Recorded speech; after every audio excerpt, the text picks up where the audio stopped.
Welcome to our board meeting for today, Thursday, February 27th, 2025. I would like to, our opening item, call public session to order. Yes, good evening. I'd like to call this meeting to order. Do I hit the, all right. Rosie, can you please take roll call for our roll call? Sure. Carmen?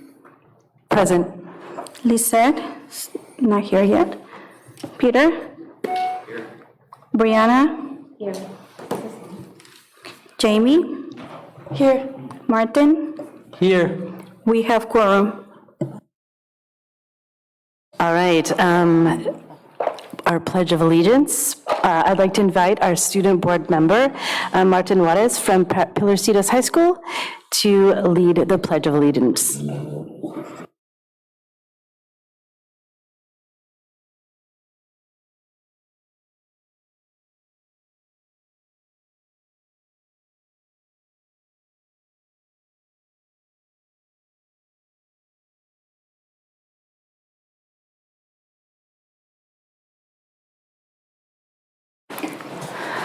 All right, item D, do I have a motion to approve the agenda? The agenda. So moved. Thank you. Lisette, do I have a second? Second. Thank you, Brianna. Rosie, can you proceed with the vote? All in favor, please say aye. Aye. Those opposed, please say no. This item passes 5+2. All right. Oops. All right, we have item 2. I'd like to ask Dr. Miramontes to share this month's spotlight. Thank you very much. I'm going to turn it over to our Deputy Superintendent, Dr. Bhatia, to bring up the community engagement and Half Moon Bay High School students. Good evening, President Daniels, Governing Board, Dr. Miramontes, community colleagues. Tonight we're here to acknowledge community on campus from Half Moon Bay High School. We see community as the outer aura surrounding our students here at Cabrillo Unified School District.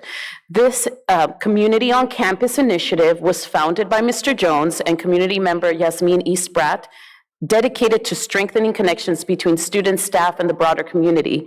Tonight, we would like to acknowledge community members engaged in the construction of several picnic tables for our ag farm. Built by 15 students, and a few of them who are here, community members and staff with materials generously donated by Dan Alger, Moss Eastbrat, and Big Creek Lumber. We thank you, Community on Campus Committee, for remaining committed to serving and enhancing Half Moon Bay High School and the coast side. Let's give them a round of applause. And so while I call your name, if you don't mind coming up and make sure you have media release forms because there will be pictures. Mr. David Jones. Miss Sonia Myers. Miss Yasmin Eastbrat. Dan Alger.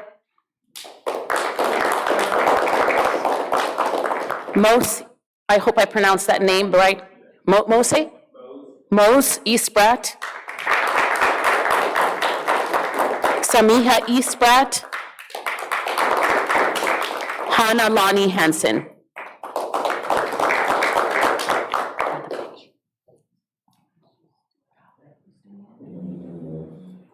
Bianca, you got it?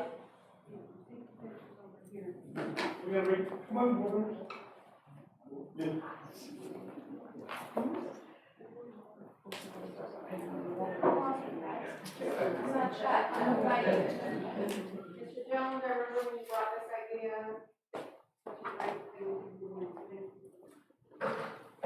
can you guys think a number of them, or just one of them's going to be great? Make sure you get that. Thank you. Thank you so much. And now I would like to welcome back Mr. David Jones and our principal of Half Moon Bay High School, Andy Blazin. to celebrate our students tonight. All right. Oh, I need to get my reading glasses. Good evening. Thank you for recognizing this event, governing board, superintendent. Thank you. I would like to speak to Mr. Jones's effort. He's a linchpin in so many things on campus, and really gives 100% of his energy and his heart and his care for students and the community. And I believe it is more appropriate for him to speak to this and recognize him as well for the wonderful person he is and the wonderful job he does as our assistant principal. Thank you. All right, thank you very much. And we have some of our student volunteers here tonight, and I'm going to go ahead and recognize all of them. And but when your name is called, come on up. Is that right? They're going to come on up here? Okay, so the first one is Charlie Rico Procopio. Mariah Dini, she had a softball game tonight, so she may get on up here. And then Tessa Dini. Okay. Giovanni Bautista. Camila Olivia. Ray Orada. Jose Arroyo. Oh, there we go. And then Diana Ortiz. Valeria Juarez Valencia. Carla Garduño. Marilyn Ugade. Yaneli Vasquez. Joel Morales.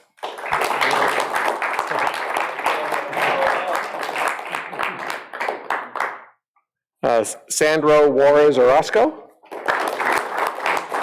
And Sofia Garcia Guzman.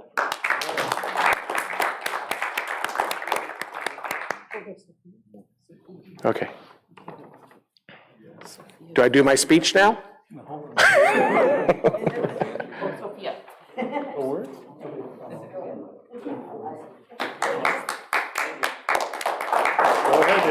Oh, do I get in the picture?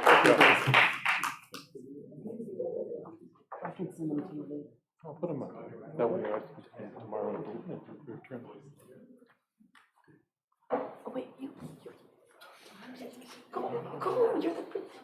Andy, Andy's missing. Wait, we have the principal missing here. She is, she's Yeah. Oh. phone issues. Looking good.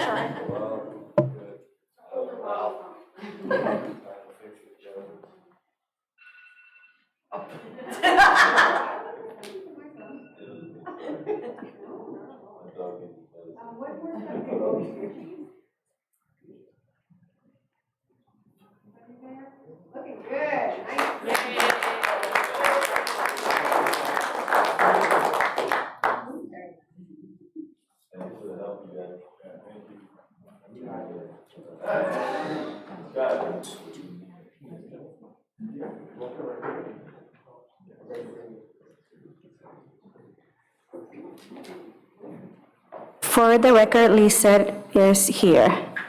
Thank you. We have the next agenda item. This is Half Moon Bay High School presentation. Dr. Miramontes, can you introduce this? Sure, I'd like the administrative staff that's going to come up from Half Moon Bay High School. I think some teachers are here from the school as well. Mr. Andy, come on, Mr. Andy Boyson.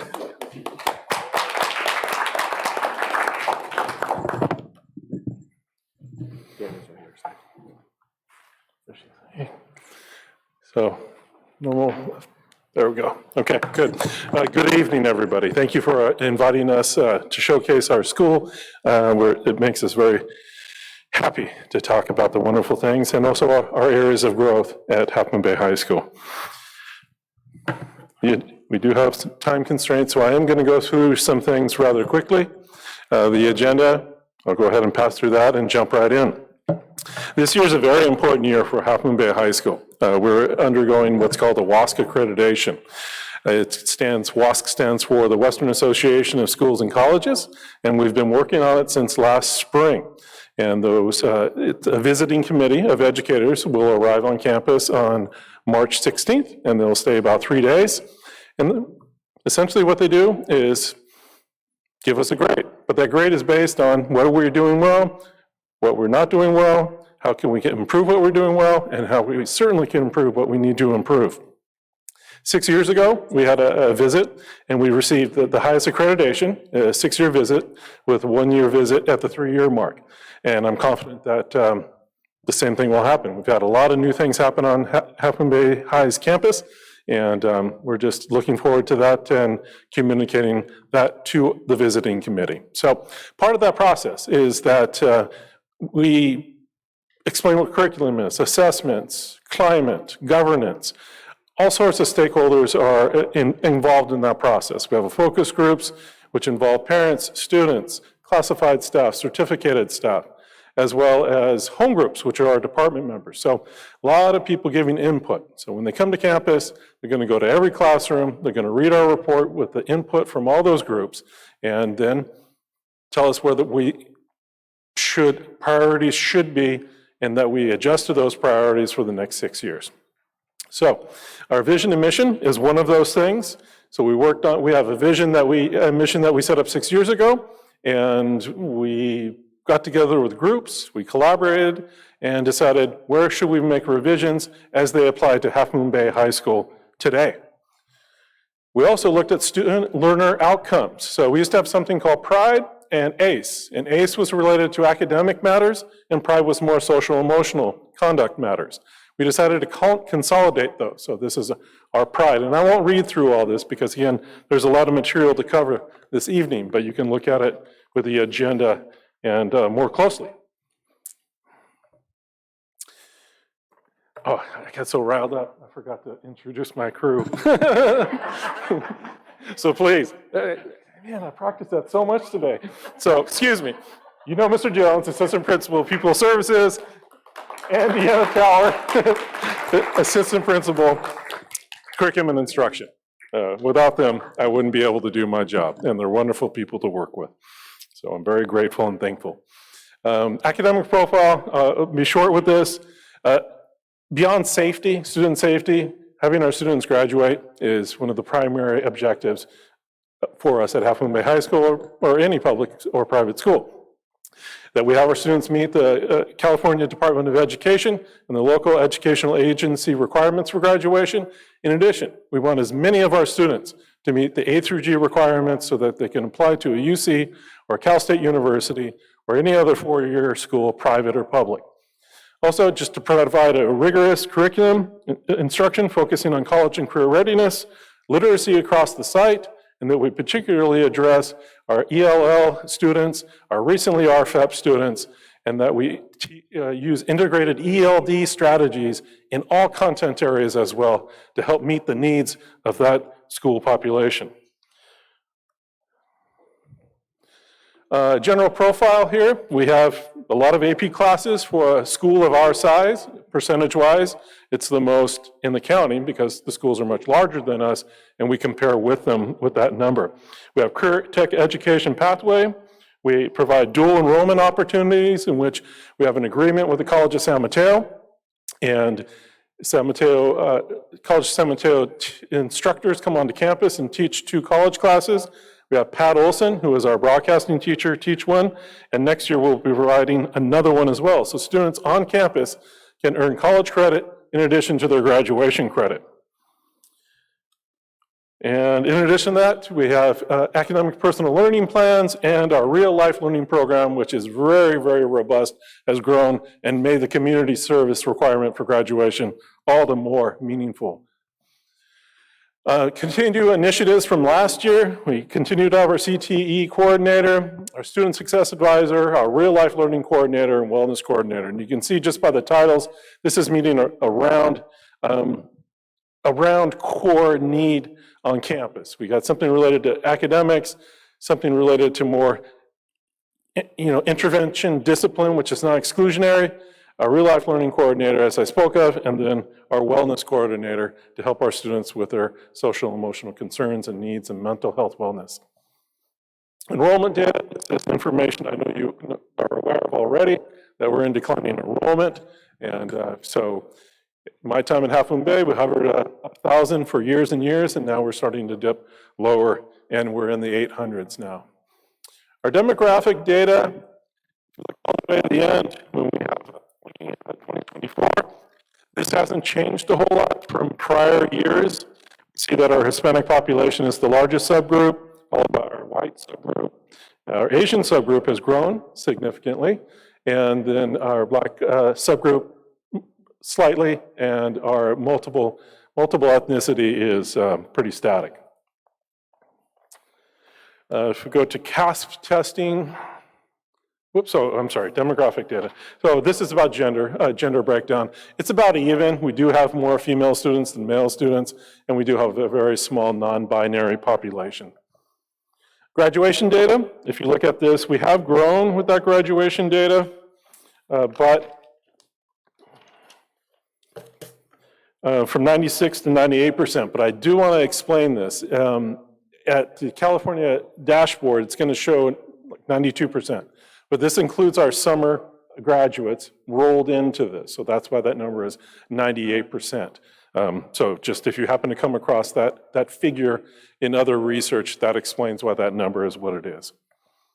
Attendance data, that's just for consumption there. I do want to touch on other things as well, but Mr. Jones particularly has given significant time and energy and passion to trying to turn around the chronic absenteeism, which not only is a significant concern for us at Half Moon Bay High School, but education at large, particularly, I mean, we focus on the state of California. You just have to look at counties in the state and see that is a sincere problem that needs to be addressed.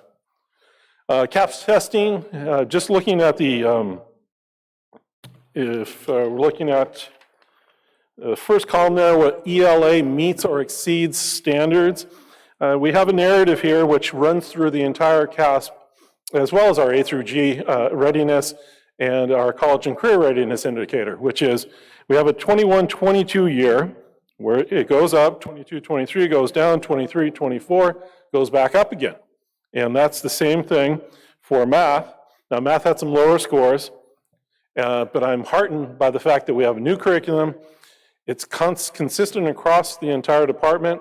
We have a solid core of math teachers who are gelling and working together and collaborating, and several are bilingual, and I really believe that we're going to see some traction there in our math scores. In addition, we have science. Science is same thing, but it's a little more confusing, puzzling, why we have a high number in the 22 year, dip down to the 23, and then back up to the 27. So we have a solid science department, and I believe that will continue its trajectory in addition to our Spanish program as well. It's the same thing. Got a high, a dip, and then a rise. So I'm looking forward to that rise continuing. Advanced placement, I'm not going to go over the details of all the elements of our advanced placement. And I won't read through all the entire courses, but we have 17. And it just depends on course signups. We have more in the course catalog. It just depends on what students sign up for, and that sort of dictates that. Again, for a small school, it does make the master schedule challenging, but I know it is something that our community would like, to make sure that students have all access to those things that perhaps larger schools have in the 101 corridor. College Board Awards, we received some College Board Awards that the Silver Award in 23, and then the Bronze Award in 24 for student performance, and there's several indicators, but I won't go into detail about those. But I do want to acknowledge that we received the Female Diversity Award for our AP Computer Science principals, so that's a wonderful thing. Just to see that there's growth in all ways, and it's not just a one discipline or a one gender type of concept. I'm really happy about that. Social emotional learning, we have many things going on here. The counselors do their social emotional learning plan. our wellness center with Ms. Betcher, safe space that she's getting off the ground and growing, and it's student-led and student-driven. Alternative suspension, we really don't want to use exclusionary discipline, but we do need to do so, of course, with things which are more grievous. But we don't want students sitting at home and missing out on their education for something which is more of a minor infraction, and work on intervention for those students, post-suspension counseling, and particularly restorative justice and practices. And Lauren Hicks has really been instrumental in help coaching our team and improving our capacity to be more proficient with that. CCAP and dual enrollment. So we have an agreement with the San Mateo Community College District, and that allows us to engage in a dual enrollment relationship. Right now, again, we have 4 courses, and we have the 4th course is scheduled for the fall. 2 of the top ones, top bullets, by San Mateo, College of San Mateo instructor, and again, Pat Olson teaches the Broadcasting, Communication, and Arts class. CTE Pathways, this is a particular area of growth for Half Moon Bay High School, very significant. When I became vice principal in the 1920 school year, we had agri-science and building and construction trades. And the other 4, 2 are in place, and 2 more will be in place in the falls. And you can see it's a nice mix of different types of subjects addressing different needs for different learners and people with different types of passion. I do want to emphasize the green internship pilot. We're working with the San Mateo San Mateo Office of Education, as well as with the Youth Leadership Institute and our own Chamber of Commerce to roll this out. It's been a heavy lift, but we're the only one in the entire county who has something like this, and we're the trailblazers for it. And what we're going to have here is students in our building and construction trades are aligned with contractors in the area, and they will be beginning in March and through the rest of the year. They will go during 3rd and 5th period to job sites and actually apply what they're learning in the classroom in a real life atmosphere. So we are just thrilled to be a part of that and glad that we have been chosen toward that end. And if this is successful, which I am confident it will be, a lot of logistics, insurance, transportation, a lot of details, but if we can get over those hurdles, the years ahead are wonderful, and it started with us. CTE Students in Actions, I just have some photos. I know I want to make sure I work through my time appropriately. Whoops. And student athlete data, student athletes, athletics in general at Half Moon Bay High School is very, very important. You see, we have high numbers of male and female participation, but a lot of our sports are non-cut sports. And so anybody who wants to take a chance, take a lark, try something new. My daughter never had a golf club in her hand. She's on the golf team. So, you know, it's a learning and experience, and some things are competitive. The girls' varsity is competing in the playoffs this evening. I do have a question. Is she better than you? Yes. No. But she tried, and that she took a risk, totally something different. And that's what we want with those types of sports. People to say, hey, let me give it a shot, see what happens. More athletic photographs. We have school site council. It's a major driver for so many things. And one of the key things it's a driver for is the school, the SIPSA, which is School Plan for Student Achievement. And there are 4 goals. 2 goals are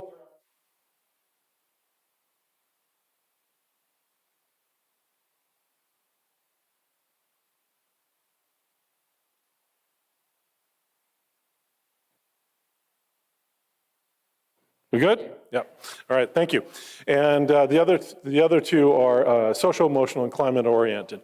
It is aligned with the LCAP, which the district leadership puts into place, and we have to align to that so that as a unified school district, we are cohesive in our approach from top down. Recognition, I'm not going to go through the list, but these organizations are essential for providing that breadth, that dimension, that extra spice, that extra experience, and support even of nuts and bolts, and really help make Half Moon Bay run. Modernization, so very excited about this. I know it's an item I believe to be talked about later on this evening, and it was last month. And I just working on right now, getting stakeholders, getting community members, getting parents, getting students, getting input so that our consultants can develop the master plan and deliver that for the June board meeting. And so we have a few more. We got Mr. Jones doing what he does, which is relating with students. And looks Ms. Valera, Ms. Bracamontes, and Dr. Yerby celebrating a victory in a competition. And some more students in action. And that's it. But I do again want to go, I was remiss earlier. I could not do my job without these two people. And we're a really solid team. And again, I'm so very grateful. And just the way that we interact, that we complement each other's strengths, and I'm just very, very fortunate. And I think our faculty, our staff members, and our students can see that. So thank you very much, and let me know if you have any questions. Yes? The one, I think a pipe fitter one, we have this advisory we go to with the county office where we make those connections. So some of the students are going to go to the El Granada site. Some are hooked up with a local plumber. Brush Hog was going to work with us, but there's more liability issues with that, which I think are a little more challenging. But really, yes, that's our goal. Right now, we're just trying to build, and because not all the students are going to be able to go because of numbers. We were taking the older students, 12th graders, advanced students, maybe some 11th graders, but eventually we build out those connections, and everybody gets a piece of the action. Thanks, Mr. Boyson. And the question was, are there questions from the board? And I appreciate the community, but no, it's okay. No, I love the fact that you're engaged, and you have a great smile, by the way. So yeah, so any questions from the board?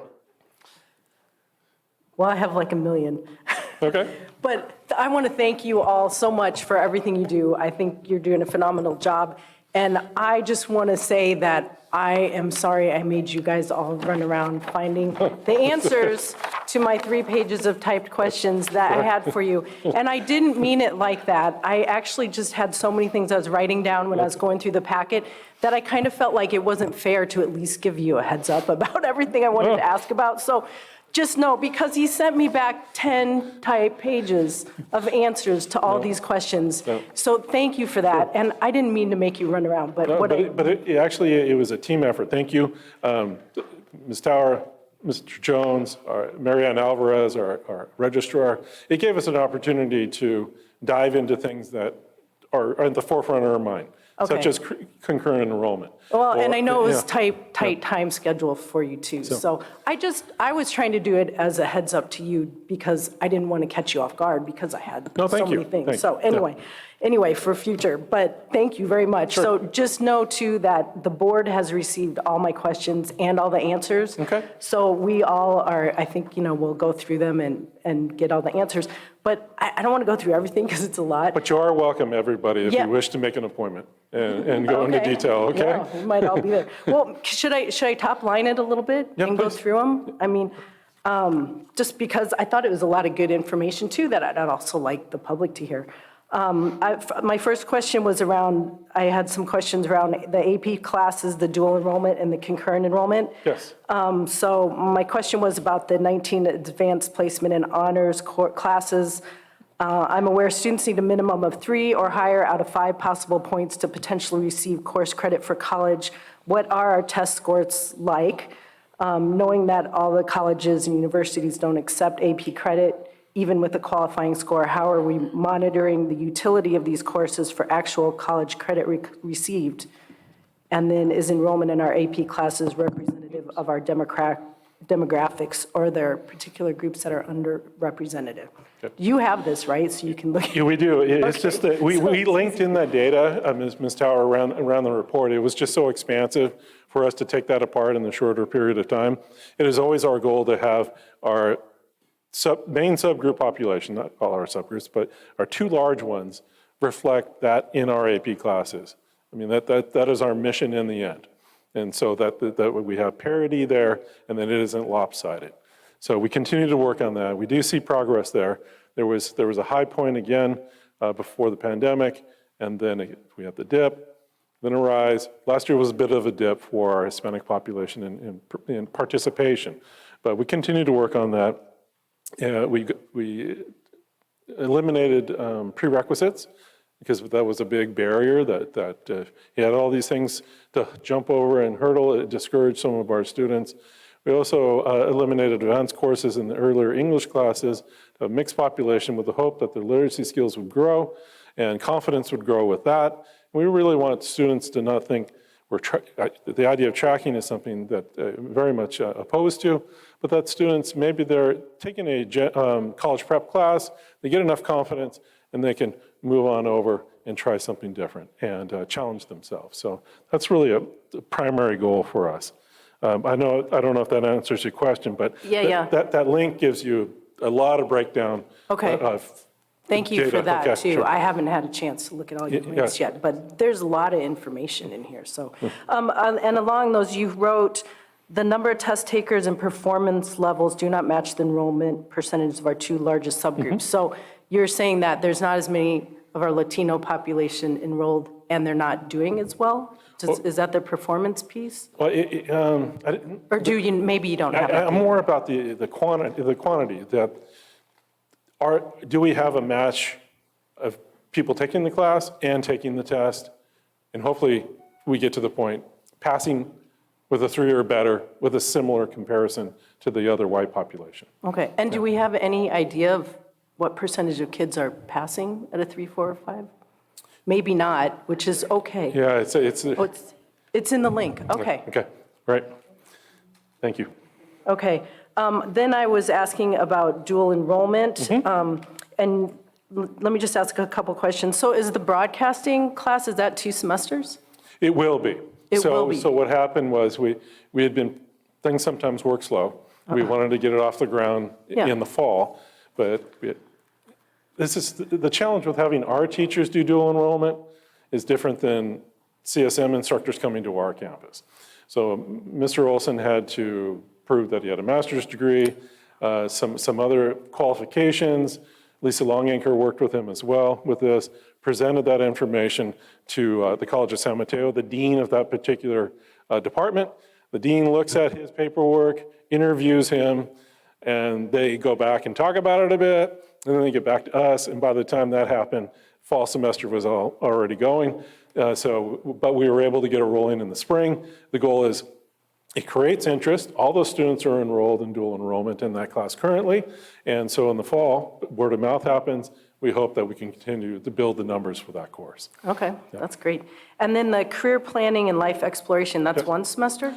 There's 2. So there's a Career 100, which is sort of like figure out your interest. And then that's first semester. Yeah. You know, what are you interested in studying? What are you interested in possibly doing for a career?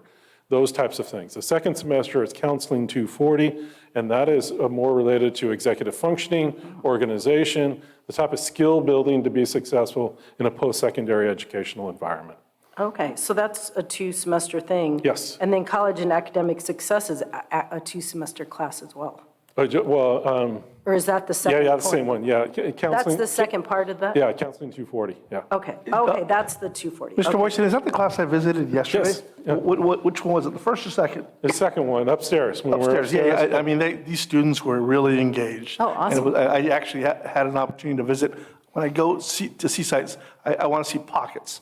And yesterday, I went to see the VAPA, the Visual Performing Arts, and got to see the metal shop, or the metal art, I should say, and kids bending metal. And then we went upstairs and we saw a plethora of visual arts, super talented kids in AP courses at the same time, differentiated by the teacher who was teaching AP. And then she was also teaching, I think it was Art 3 and AP at the same time, because there aren't enough students to have separate, but she was differentiating. Kids were on it. Then we did see the career planning course, and I asked him, what is that? He said, it's part of our dual enrollment, full class, kids were on point. So saw some great things. Saw some great things there, and I was really proud of the work that VAPA department, and they were all super proud, students and the teachers, about showing me the work that they were doing with students. So it was a great visit. That's great.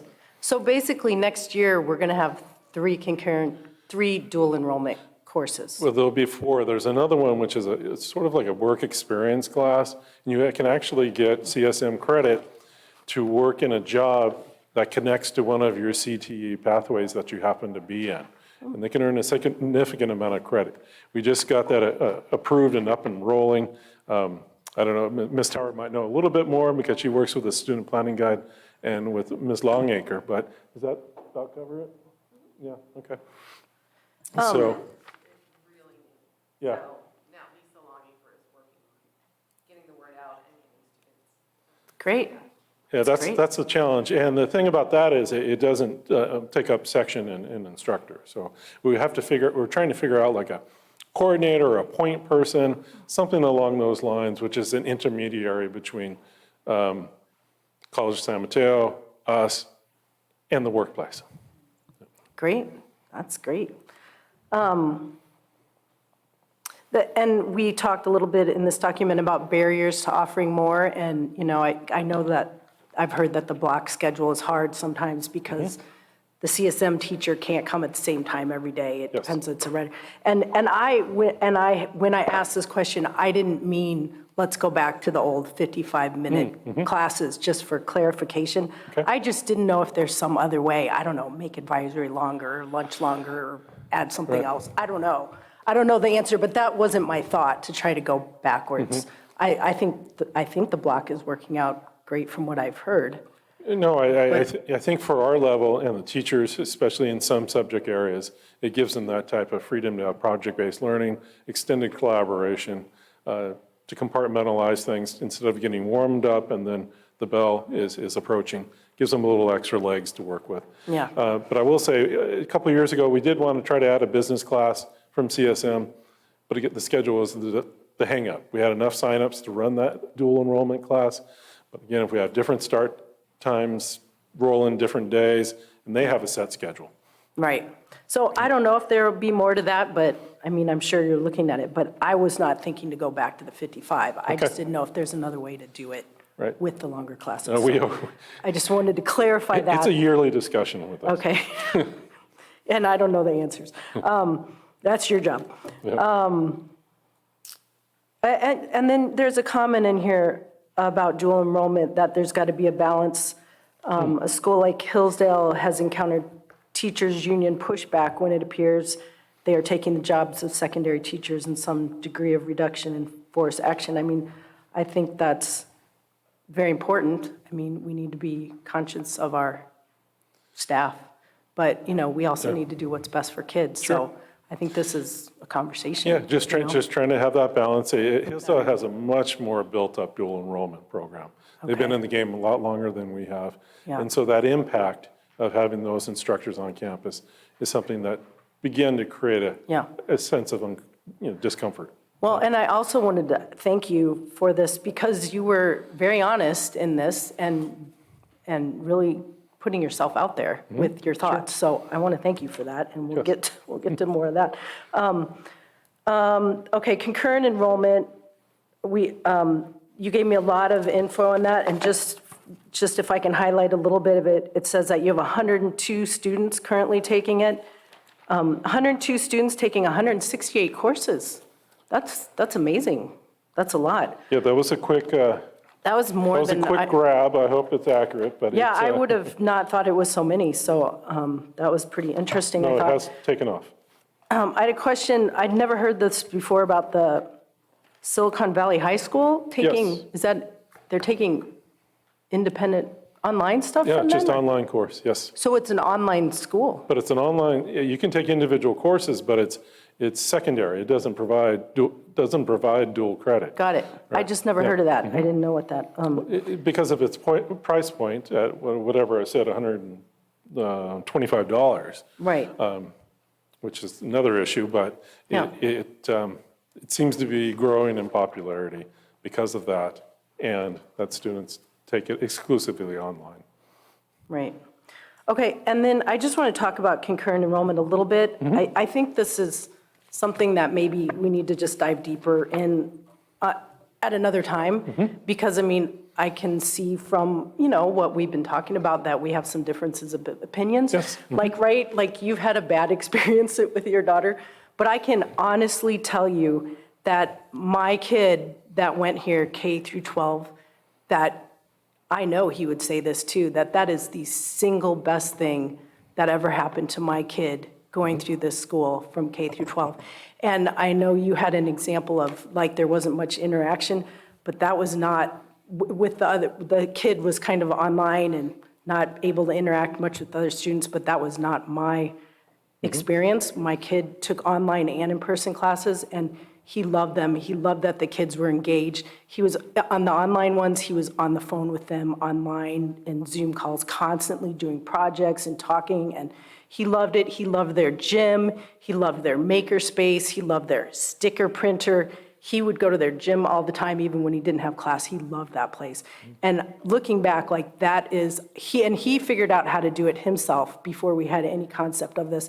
And I think back of how if my kid wouldn't have a friend whose mom knew how to do it, my kid wouldn't have got that opportunity. And I can honestly say that is the single best thing that happened to him. And he's now a sophomore at a 4-year college. And on his transcript, it's his second year, but he's a senior.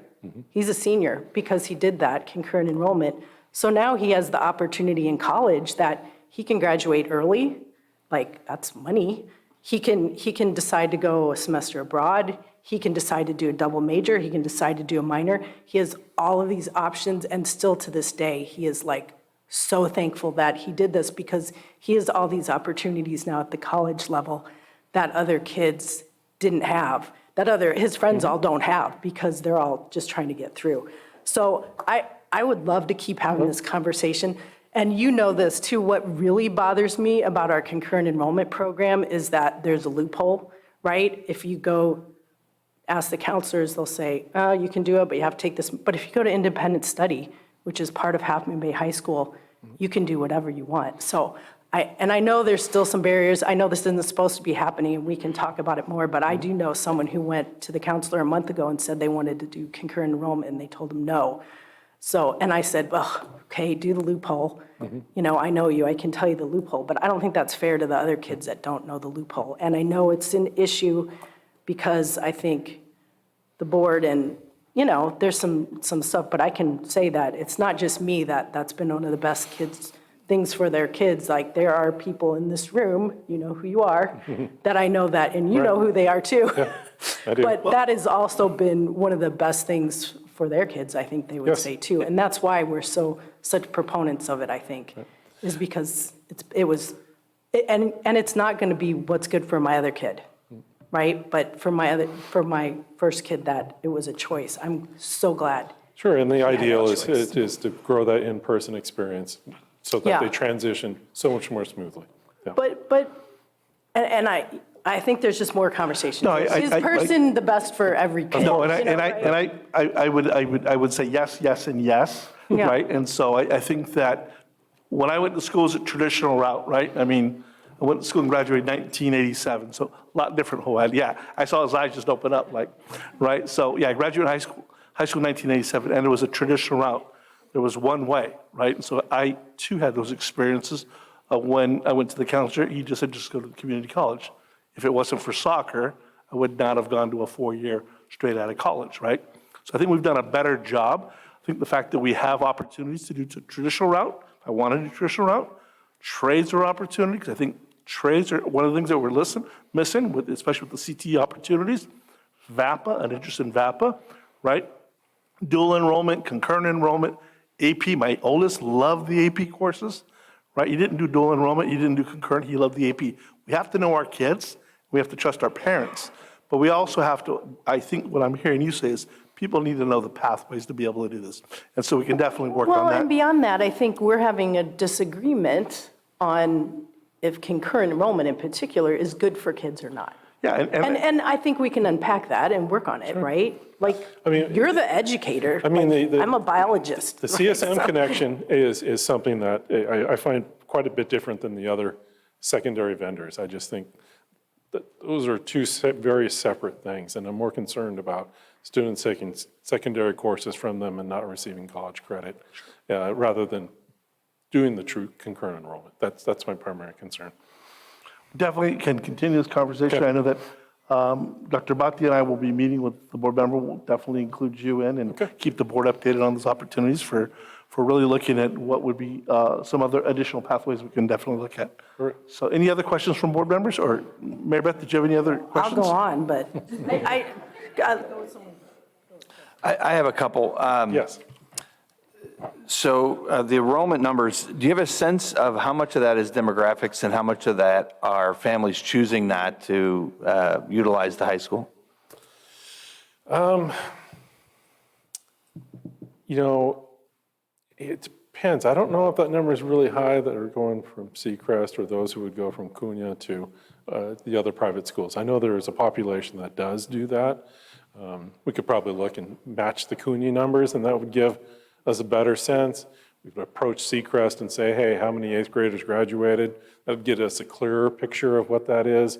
Wilkinson doesn't give us many students, so, but those two are the ones where that, but since Seacrest is a private school and we don't really have that relationship, not that we can't build it, it gives us an incomplete picture. I mean, it might be worthwhile looking into that, especially if the trajectory continues to decline. Yes. I'm just curious. And then one other question. I'm glad to hear that you're optimistic about the testing data moving in the right direction. Can you give me a sense of what the data was before COVID? You know, I have a general understanding that COVID was very disruptive for many students in many ways, and that there's really like a pre and post. And I'm just wondering, what did the high school look like sort of pre-COVID compared to now with the testing data? Shoot. My data stops at 2019. And then, so 2019, 2020, 21, I'm looking at A through G eligibility. And so I can't do comparisons on that with what I have here. Most of my data is prepared for WASC, has a 6-year window to it. So unfortunately, I can't, but I do have college and career ready indicator. That's a very important one for me because it has multiple factors to it. It involves A through G readiness, testing, CTE completion, work-based learning or internships. There's multiple indicators that go into that one piece. So in the year of 2019, when I was still a teacher there, we had 52.3% showed up as prepared for college, and on 2024 we have 40.4. Got it. And at 23 that was down 34.7. So we have the low point in 20. They don't have data in between because the pandemic, and then they did not run that set of data the year after the pandemic. But based on that one data point, it sounds like COVID was particularly difficult for our community, and we're still kind of climbing back from that. Yes. For oh. But that's a straight one, right? So ours is 92. So that's actually a better graduation rate, I would think. Yeah. Cool. Yeah. But yeah, I see us moving upward. I know we're really trying, especially with our CTE program, it's really moving. And we took a hit also on 23 because there was a misreported data item, which really hurt us. And it was A through G. And so the upload didn't happen to CalPads. And so that I'm not so sure about that percentage. Yeah. Thank you. Sure. I have 2 comments. Okay. Can we go to slide 12 of the presentation? And I am actively learning how to ask questions, and so I probably should have just emailed this at some point. I just don't understand the graph. What are the high and low points? What do those mean? Yeah, Okay, please. so this year we decided as a team to track our daily attendance. Okay. And so the up and down, first of all, the average, what you see in greens are good for us. Okay. So that's a good thing. That means we're below, I believe I said it for 5%. Okay. Okay, so if it's in green up until this point, until when this graph was created, we're doing pretty good with our attendance. Okay. And then the chart there is just I just want to see what it looks like on a daily basis. And so that real bottom one, Yeah. for some reason, parents decided to call in and excuse their kids or something. We got good parents called in and say, yeah, my son's sick, my daughter's sick. And so we had a lot of excused absences that So day. this is not absent versus present, it's excused So or these are non-excused. these are the people who, this chart here represents those kids that were not called in. Like they were So marked. absent but Yeah. not called in. Right, exactly. Oh, okay. Yeah, and that's what we're concerned about. Who are the kids that are not being excused? Okay. Who are cutting, who are truant?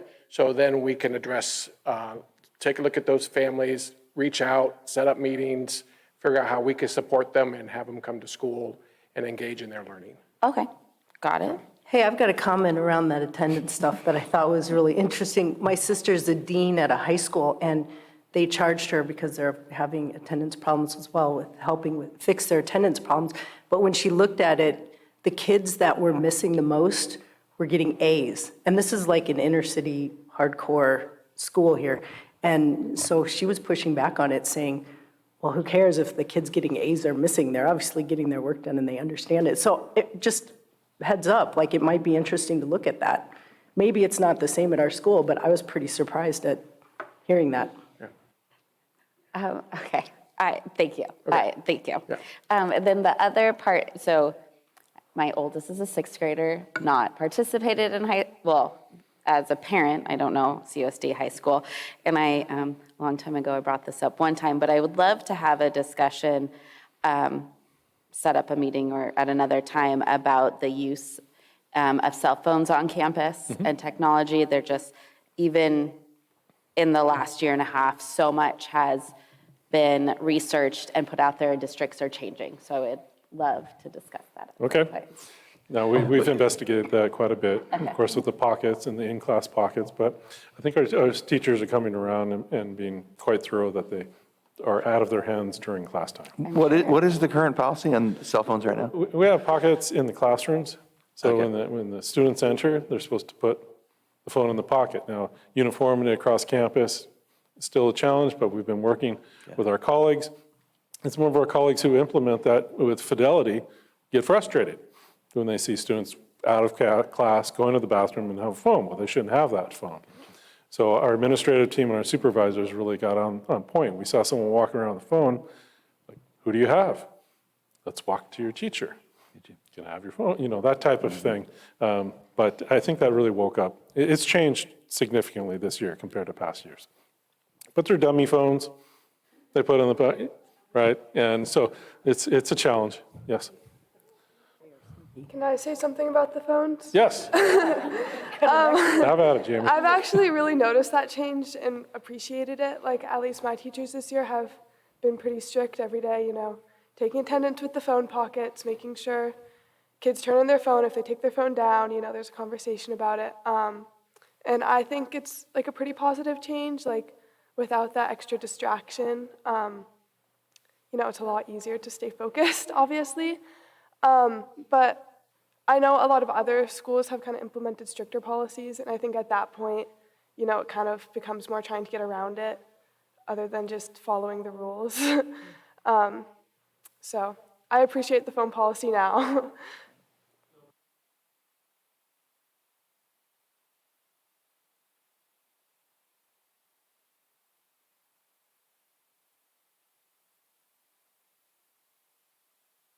Sorry, there we go. Excuse me. But we're working on it. In the fall, we have a former alum who's going to give a presentation connected to an organization that he founded, Project Reboot. And so that'll really help deal with many elements of phone use. So, I have a question on the graduation rate chart. yes. Like, those numbers, are they just looking at seniors who started and who finished? Or is it like since they're freshmen to finishing, or what? No, I don't. It's what's that my understanding is the senior year. It's just It's this, not- yeah. just who dropped out the senior year? Whoever's enrolled Okay, at the end of the line. Got it. And you could be there in the third quarter, you're still part of that group. okay. If you transfer out in the third quarter, you're out of that group unless you prove that you've been enrolled in another school. Okay. And then you get pulled out of that group. And that's a definition based on the state standards, or what you report to the state for that. Yes, that's my understanding. Because, I mean, if they drop out when they're a sophomore or a junior or something, we don't see that in that data, correct? Well, if we have, if someone is doing school refusal, they're just not coming here, they haven't enrolled somewhere else, they're still enrolled with us, and then they would be flagged as that. Only when they're a senior, Yes. right? Okay. Not if so if they drop out when they're a sophomore, we don't see it. Well, that, if for that year, I don't know, you'd have to take 4 years of data to probably, But so that data you have is just for seniors? well, if they drop out as a sophomore, that's more of a legal matter, like we would. Okay. If they can't prove they're in another school, then Oh, I we'd be see. working with the SAR process. Well, when and- can you drop out, junior? Can you drop out as a junior? I mean, Oh, people I can don't refuse know. to go to school. oh, okay. So that data is reflecting all students. I mean, it's not like people walk in and say, I'm dropping out. See ya, they just don't come anymore. Right. Yeah, and so they just remain on our, I'm just trying to understand that data. So that data is just seniors? yes, That started the year and ended the year? Or- Who graduated and who didn't? whoever was enrolled. Or who was enrolled Yes, throughout the year? yes, Okay, and ended. got it.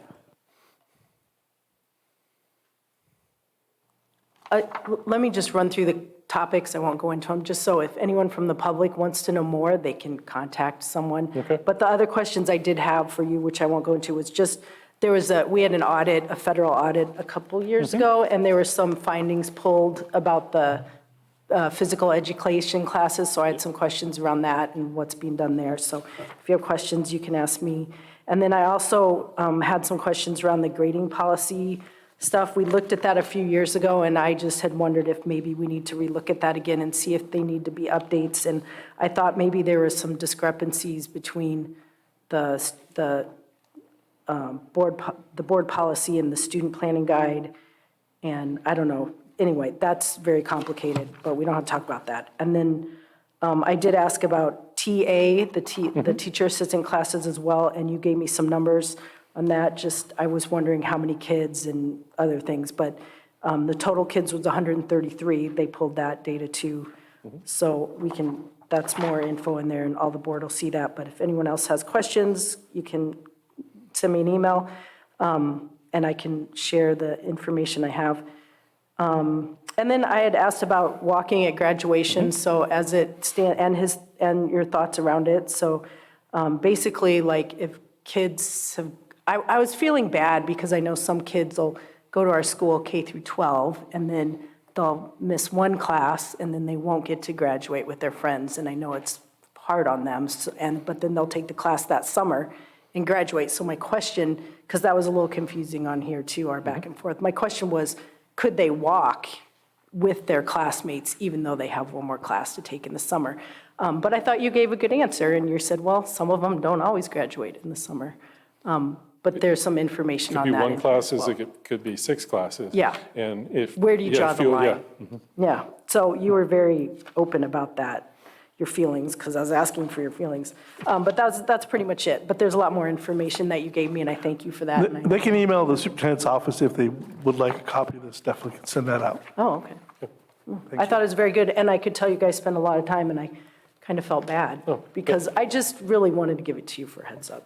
Like, I didn't want to blindside you with anything. Oh, it's a learning thing, and we got the WASC coming our way, and it sharpens us up. So thank you. I do want to thank the team, and I want to thank your teachers that are here, and I want to wish you guys the best of luck for a 6-year accreditation. Thank you. March, what day was it? 16th. March 16th, It all kicks right. off. We'll see you there. Thank you. Yes. Thank you. And now we're going to go, thanks. Go watch our girls varsity. So, all right. Thank you.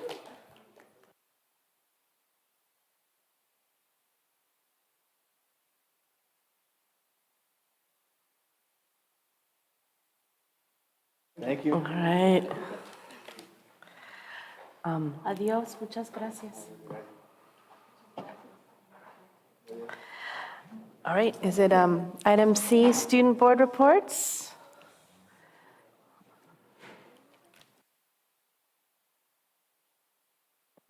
I have Jamie first on the agenda.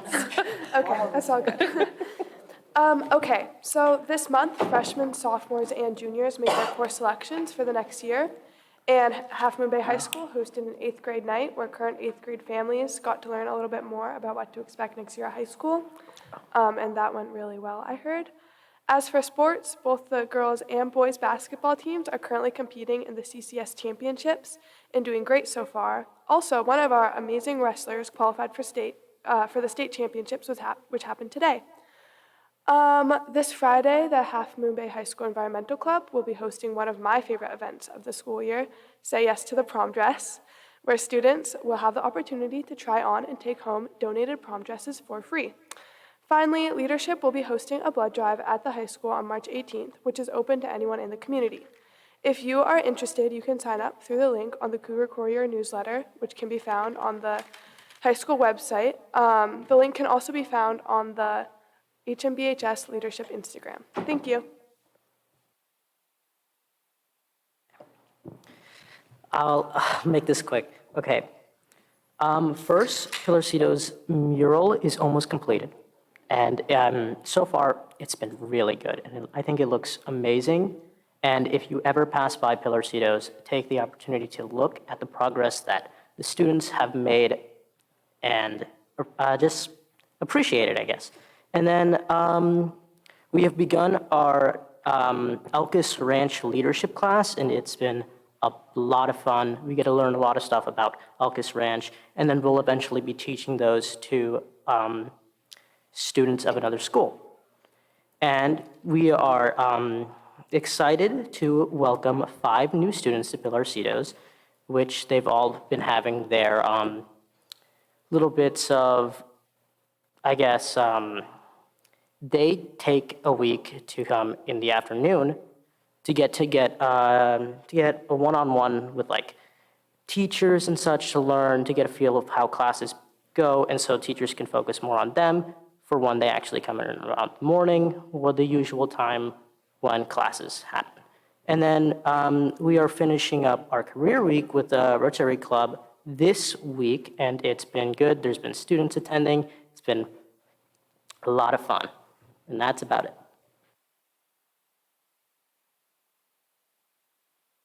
Thank you. Item 3, general business.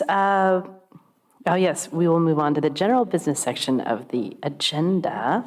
Item A is next steps for Measure K bond election certification and implementation. Dr. Miramontes, can you introduce this? Sure. So first of all, I want to thank the community for passing Measure K, and so we want to thank them first and foremost. We do have a presentation to just inform the board about what's next, right? One thing I want to make sure that we do is that we start getting our ducks in a row so that we're not waiting 9, 10, 12, 15 months into it. People ask, what's happening with the bond, right? So we have a representative from Dale Scott. Joe Crump's here to lead the information session for the board. Nothing to vote on, but we do have an ask at the next board meeting so we can start moving with the process of the needs that we need to do to make sure that we receive these funds. Turn over, Mr. Crump.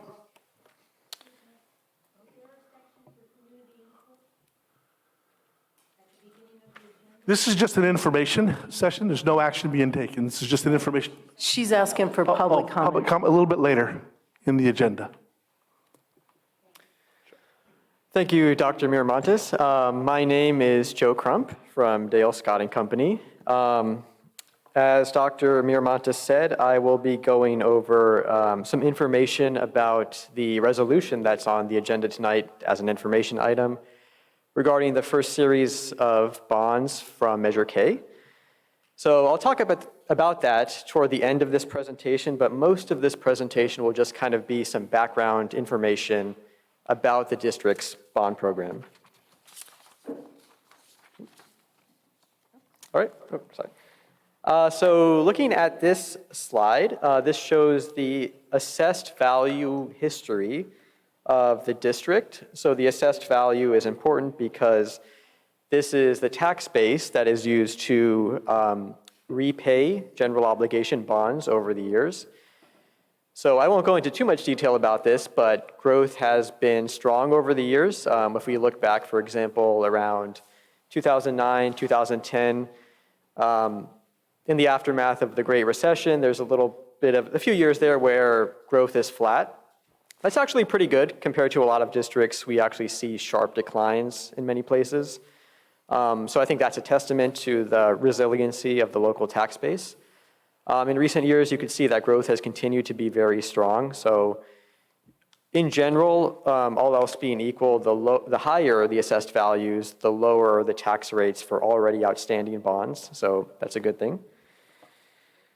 Moving over to the next slide is I have a table showing the history of general obligation bond measures in the district. So this goes back to 1996. There was another Measure K back then, which authorized $35 million of bonds. In 2012, Measure S authorized $81 million of bonds. In 2018, Measure M authorized $99 million of bonds. So for those three measures, all of that authorization has been issued. And then, of course, we have Measure K at the bottom, which authorized $153.4 million of bonds. And, of course, all of that authorization is still remaining. And I also have a slide here, similar slide, but this is for parcel tax elections. A little bit of a different story here. As you can see, for the first several rows, those parcel tax elections were not successful. The first one to pass was Measure E in 2010, which placed that $150 tax per parcel on the tax levy. And in 2014, that tax was extended by Measure B. In 2019, that tax was extended again by Measure I. And then, of course, most recently, Measure N replaced Measure I, but it increased that parcel tax from $150 to $198. So that's a tax per parcel per year.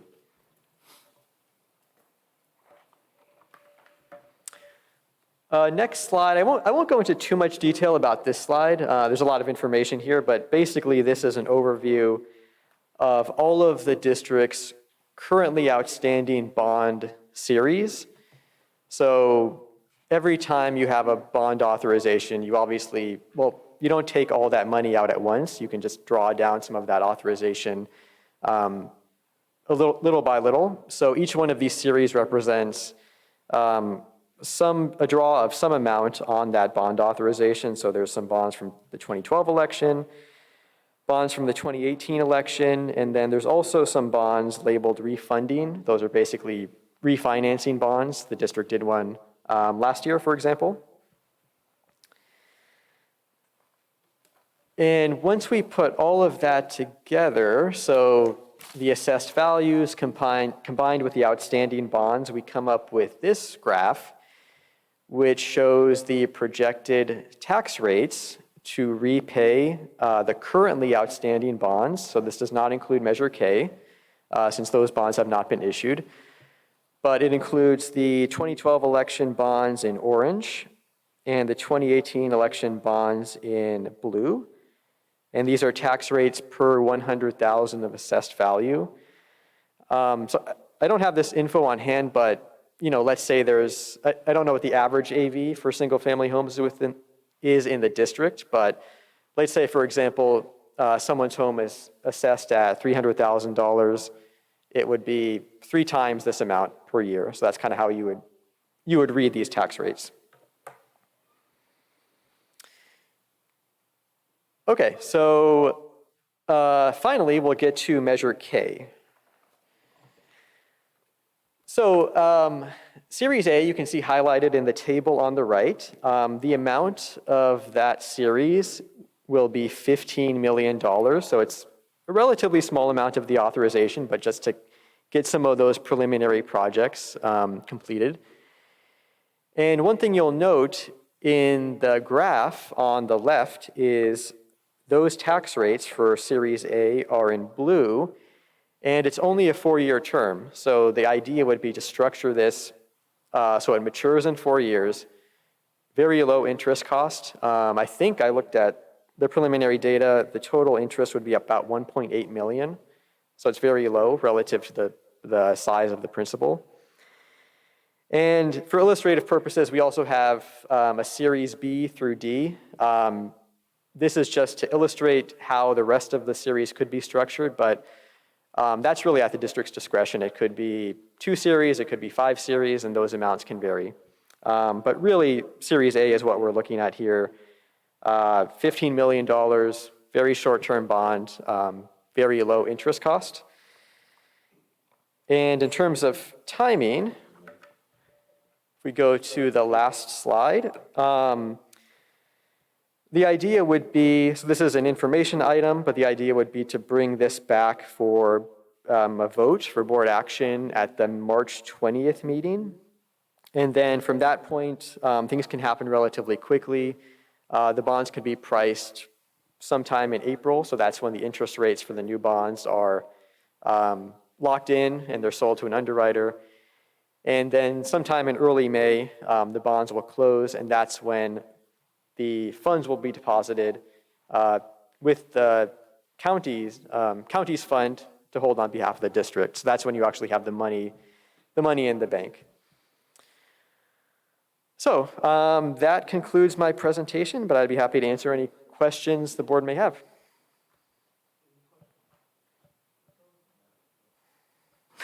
I have a question, maybe you can't answer this. I'm just kind of curious.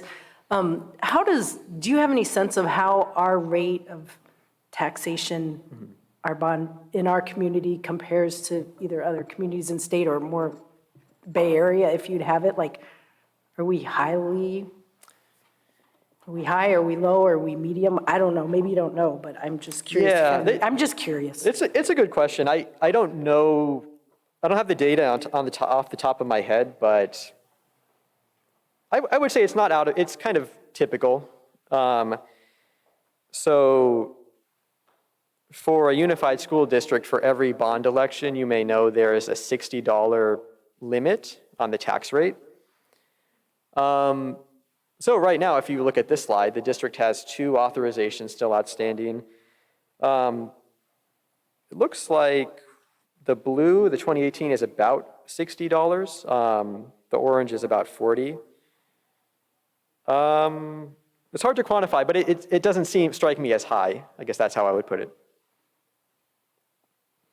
So I want to make sure I understand the math on this. So this does not represent K. So if you put K in there, maybe it goes up to 100 per 100,000.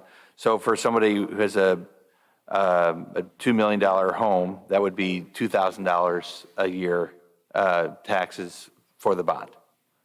Yeah, I think that math is right. You're assuming $100 per 100,000. Yeah, assuming once K is applied, right? Yeah, I mean, that's an estimate, but. Yeah, and K it's would. assessed value too, right? Assessed value. Usually. For most people, it's going to be lower than market value. Right. Obviously, if you've owned your home for longer. Right. But K is $60. So if we put that on top of this.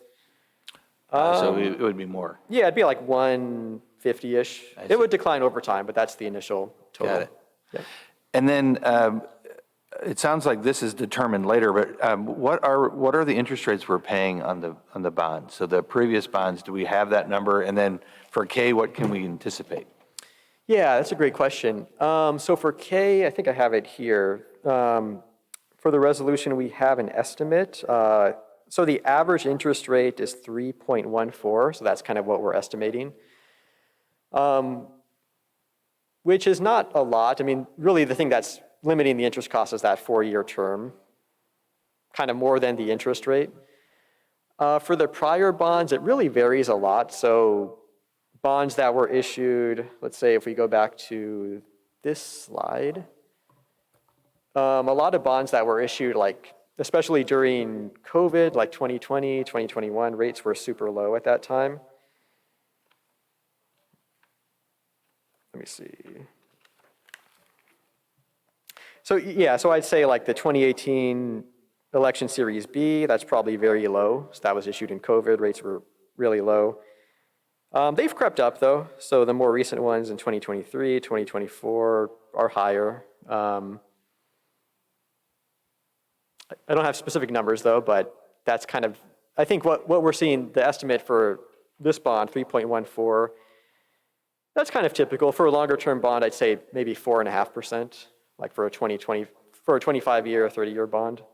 Whereas in 2020, maybe that 25-year bond would have been 2.75%. So it's quite a difference over time. Yep. And I assume these work kind of like home loans do, where you pay back most of the interest at the beginning and then more of the principal at the Yeah, end. exactly. Yep.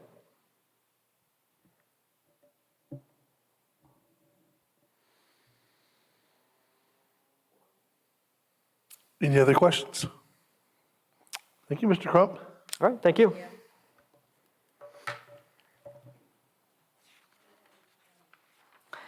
All right, we're going on to item D, the 2024-25 LCAP Mid-Year Monitoring Report and Key Performance. This is a presentation. Actually, item B. Oh, D? Oh, am I looking at the wrong one? Oh, wait, maybe I did. Possibly skipped a page. Oh, yeah, I did. Thank you for, sorry about that. I did skip a page. All right. All right. Oh, yes, so item B as in boy, approval of independent audit report for year ending June 30th, 2024. Dr. Miramontes, thank you. Yeah, so we have the independent audit report presentation going to be provided to us by Paul Pham. Paul? Thank you. I appreciate the board and the superintendent for inviting me out to share with you the results of the June 30th, 2024 audit. So what I'd like to do is just go into some of the auditing standards, just give you guys an idea of how we conduct our audit, and then I'll cover some of the key financial highlights for the year, and then get into the audit results, and feel free to jump in with questions at any time. So if I could start out just referencing you. Oh, sorry. Okay, so the American Institute of Certified Public Accountants, they put out auditing standards that we utilize in the audit for the district, and because the district is a local government, the Government Accountability Office, they put out government auditing standards, which we utilize in the audit of the district as well. And whenever an agency expends more than $750,000 in federal awards, they're subject to a single audit. And so the Office of Budget and Management, they put out a supplement known as Uniform Guidance, and we do utilize that in the audit of the district's federal programs. And so for this last year, we selected the special education program as well as the ESSER program for our federal audit. And then the Education Audit Appeals Panel, every year they put out an audit guide over the state programs. And so this last year, a lot of new stuff, a lot of new things that we were asking for that we don't typically ask for. So I wanted to just thank the district, Jennifer and her team, and even across the district, because a lot of that stuff required really a team effort, making sure that you guys implemented those new programs properly. So good job, and thank you for all the assistance for the extra work there this last year.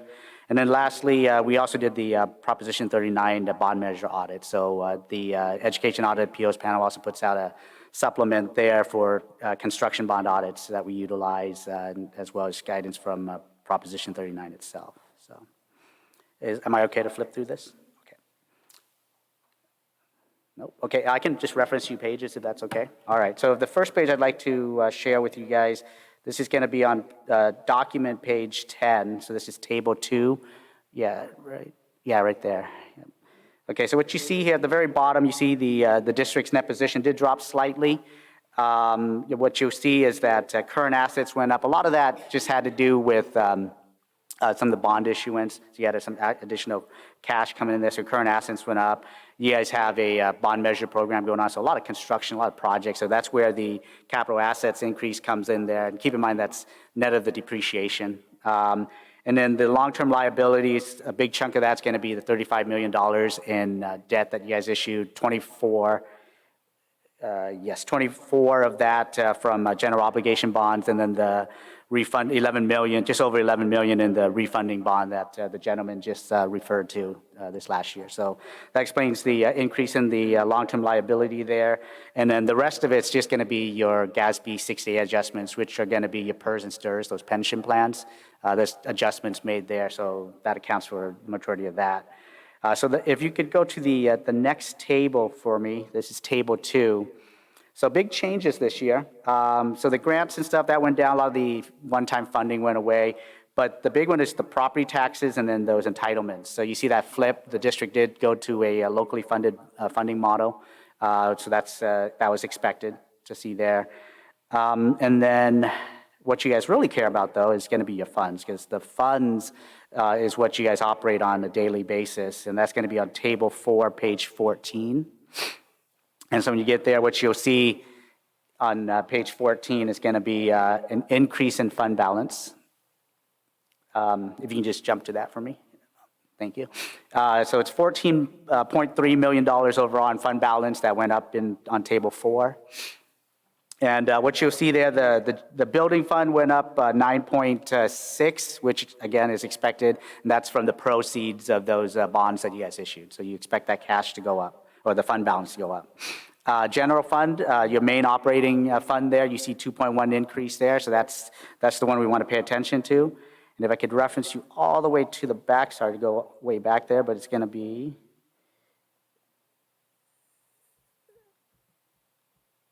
page 78. So on page 78, this is what's known as a financial trends and analysis. And what you'll see when we get to that page, it's going to give you a 3-year analysis of the general fund. Yeah, that's page 78. Yeah, one more, right there. Okay, so that's the general fund. And so this last year, the general fund, like I said, went up 2.1%, ending at $7.7 million ending fund balance. So that, over the past 3 years since 2022, that's a 2.6% increase in the general fund. So you guys have a strong, healthy fund balance. If you look at the reserve there, it's been consistently 3%. This last year jumped to 6%, which is a good thing. When you shift your funding model to being locally funded, you have a much bigger reliance on property taxes. And property taxes can be very volatile. So having a strong reserve at 6% is highly recommended. But currently, you guys are in a decent financial position, fund balance. So congratulations on that. And so if there aren't any questions on the numbers, I can get into the audit results.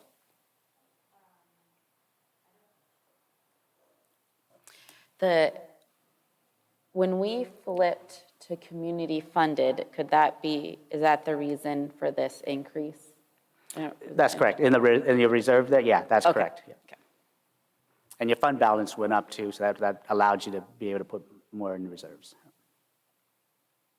Just a point of order, this is an action item, so we will need motion and second before discussion or questions. I'm going to go over the audit results real quick, if that's okay. All right. So I'm happy to report you guys had a clean audit, no findings. So when it comes to the financial statements, we issued an unmodified opinion, which is a good thing. It means that your financial statements were fairly presented in all material respects. When it comes to internal controls over financial reporting and compliance, our audit did not identify any deficiencies in the internal controls that we considered to be material weaknesses or significant deficiencies. Our test disclosed no instances of non-compliance or other matters that are required to be reported under government auditing standards. And when it comes to compliance itself, the district complied in all material respects to the compliance requirements of state programs and also federal programs and the bond measure program as well. So overall compliance is good. We had no significant uncorrected adjustments, no difficulties during the audit, no disagreements with management, and no lack of a going concern, which basically means that you guys you'll have your doors open for the next year. And overall, again, thank you for the district for all the help this last year, and congratulations on a clean audit. Thank you. are you done with your presentation? I am. All right, okay. Do I have a motion to approve item 3B? Quick question. So. Okay. So moved. Second. Thank you. So we're just approving the audit. That's all we're doing with this. Is that right? Yeah, that's what the vote is. Okay. I don't have any public comments. Now we have some board questions or discussion. Is there any questions? I don't have a question. Jennifer I don't have a answered my question, but questions. I don't have a question, but I wanted to say thank you to everybody in the district office. I mean, it looks like it's just easy, but it's not, and I can only imagine all the hard work you all put in it, and I just want to say thank you. Thank you very much. And the district went through a lot this last year too, with the transition and all the other stuff that's going on, so they're very commendable. Okay, thank you. And thank you again to everybody in the district office. Thank you. All right, Rosie, can we proceed with a vote? All right. Carmen, Aye. Lisette, Aye. Peter, Aye. Brianna, Aye. Mary Beth. Aye. Oh, there was not a roll call, but I'm doing roll call. Sorry, let me just finish. Jamie Aye. and Martin. Aye. Passes 5+1.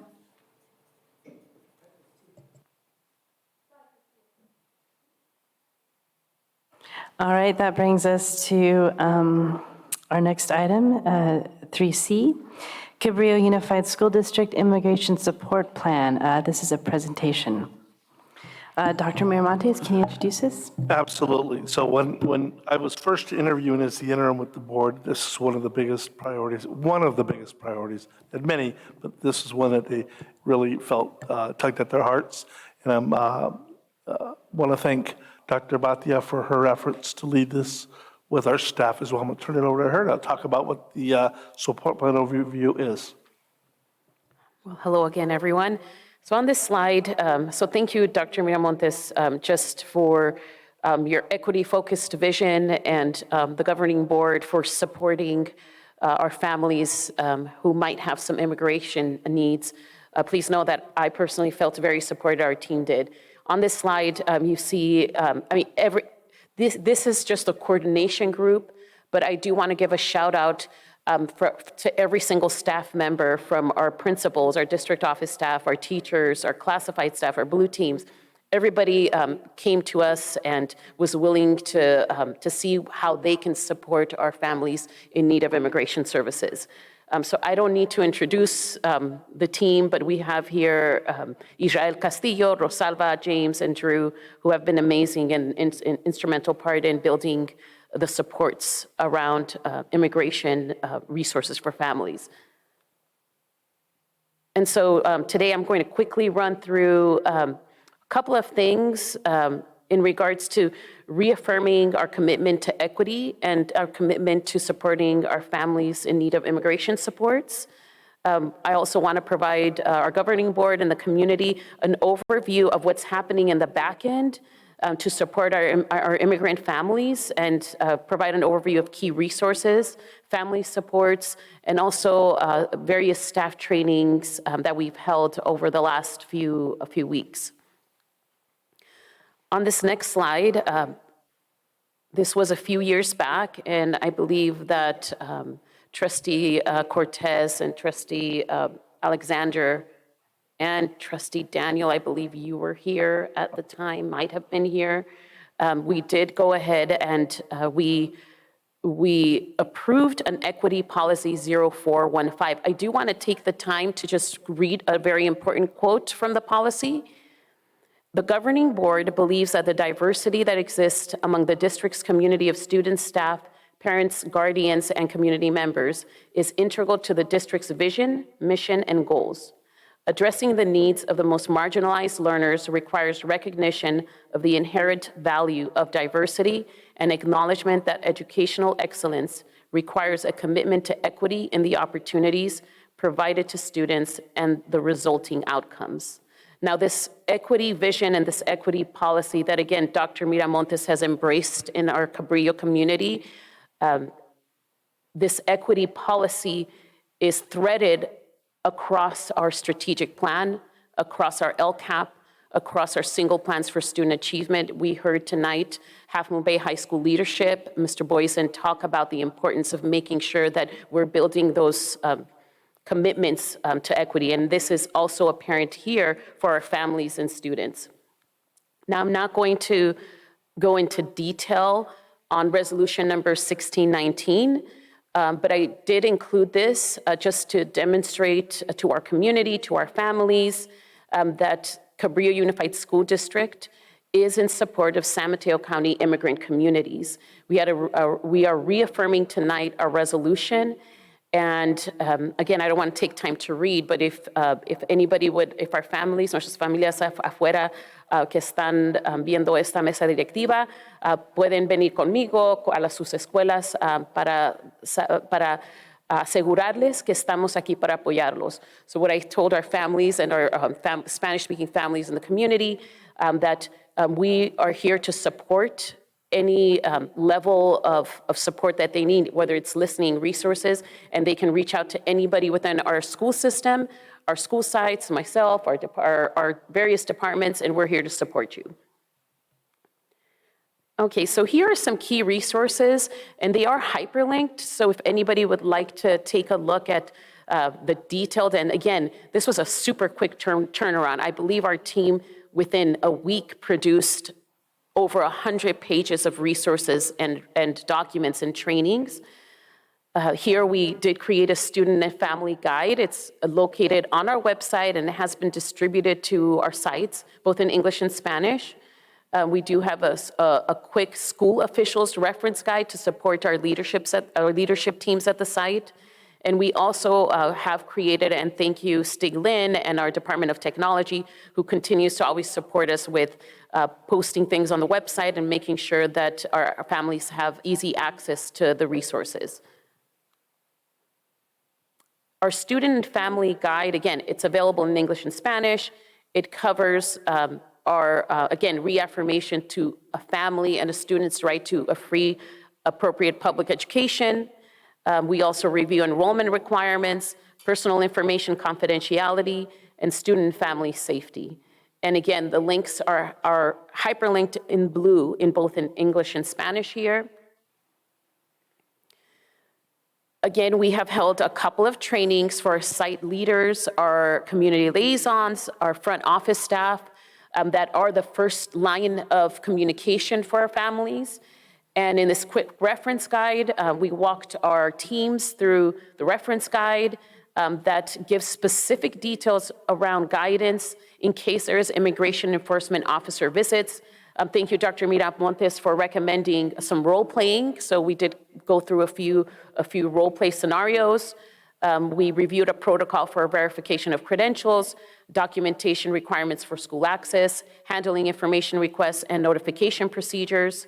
And again, here's the quick reference link for our Cabrillo school officials.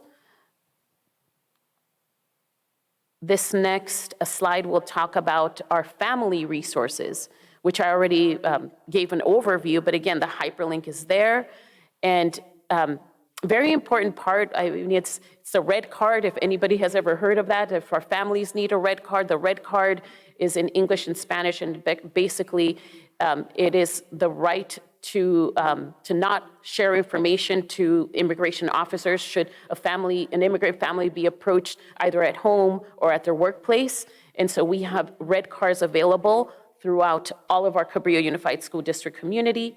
We also have videos, and we've trained our front office staff to share a video of Know Your Rights. It's a very quick 6-minute video. If you're interested in looking at it and finding out more information about that, you can click on the website.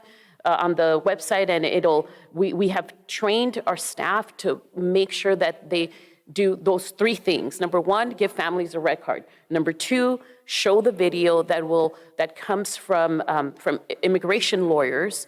It's approved from the San Mateo County Office of Ed and San Mateo County. And number 3, make sure that we guide our families to update their contact information and update an emergency list in case the unfortunate thing happens where a family is displaced.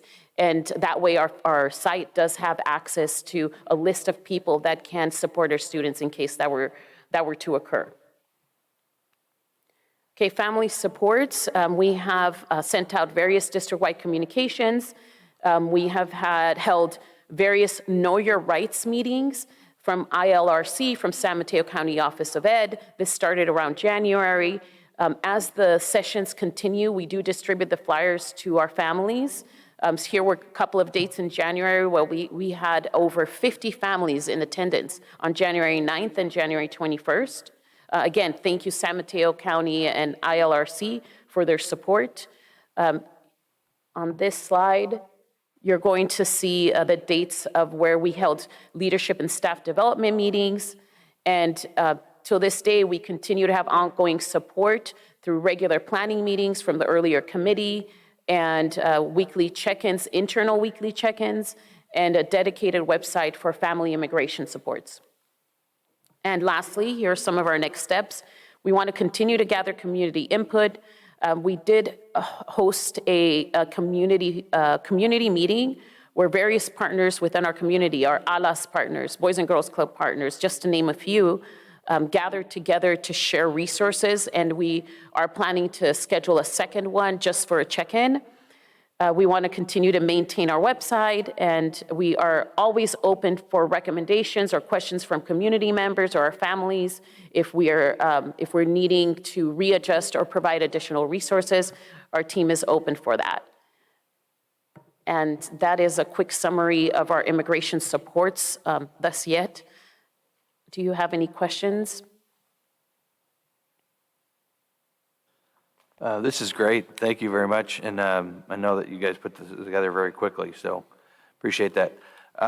One quick comment on the guide. Let's see, where was the guide here? At least on the English guide, the links for the videos look like they're not working. So take a look at that when you have a moment. But I think that's it for me. Oh, okay, maybe I have to see because it's working on my end, but I will look at it. I'm not quite sure where.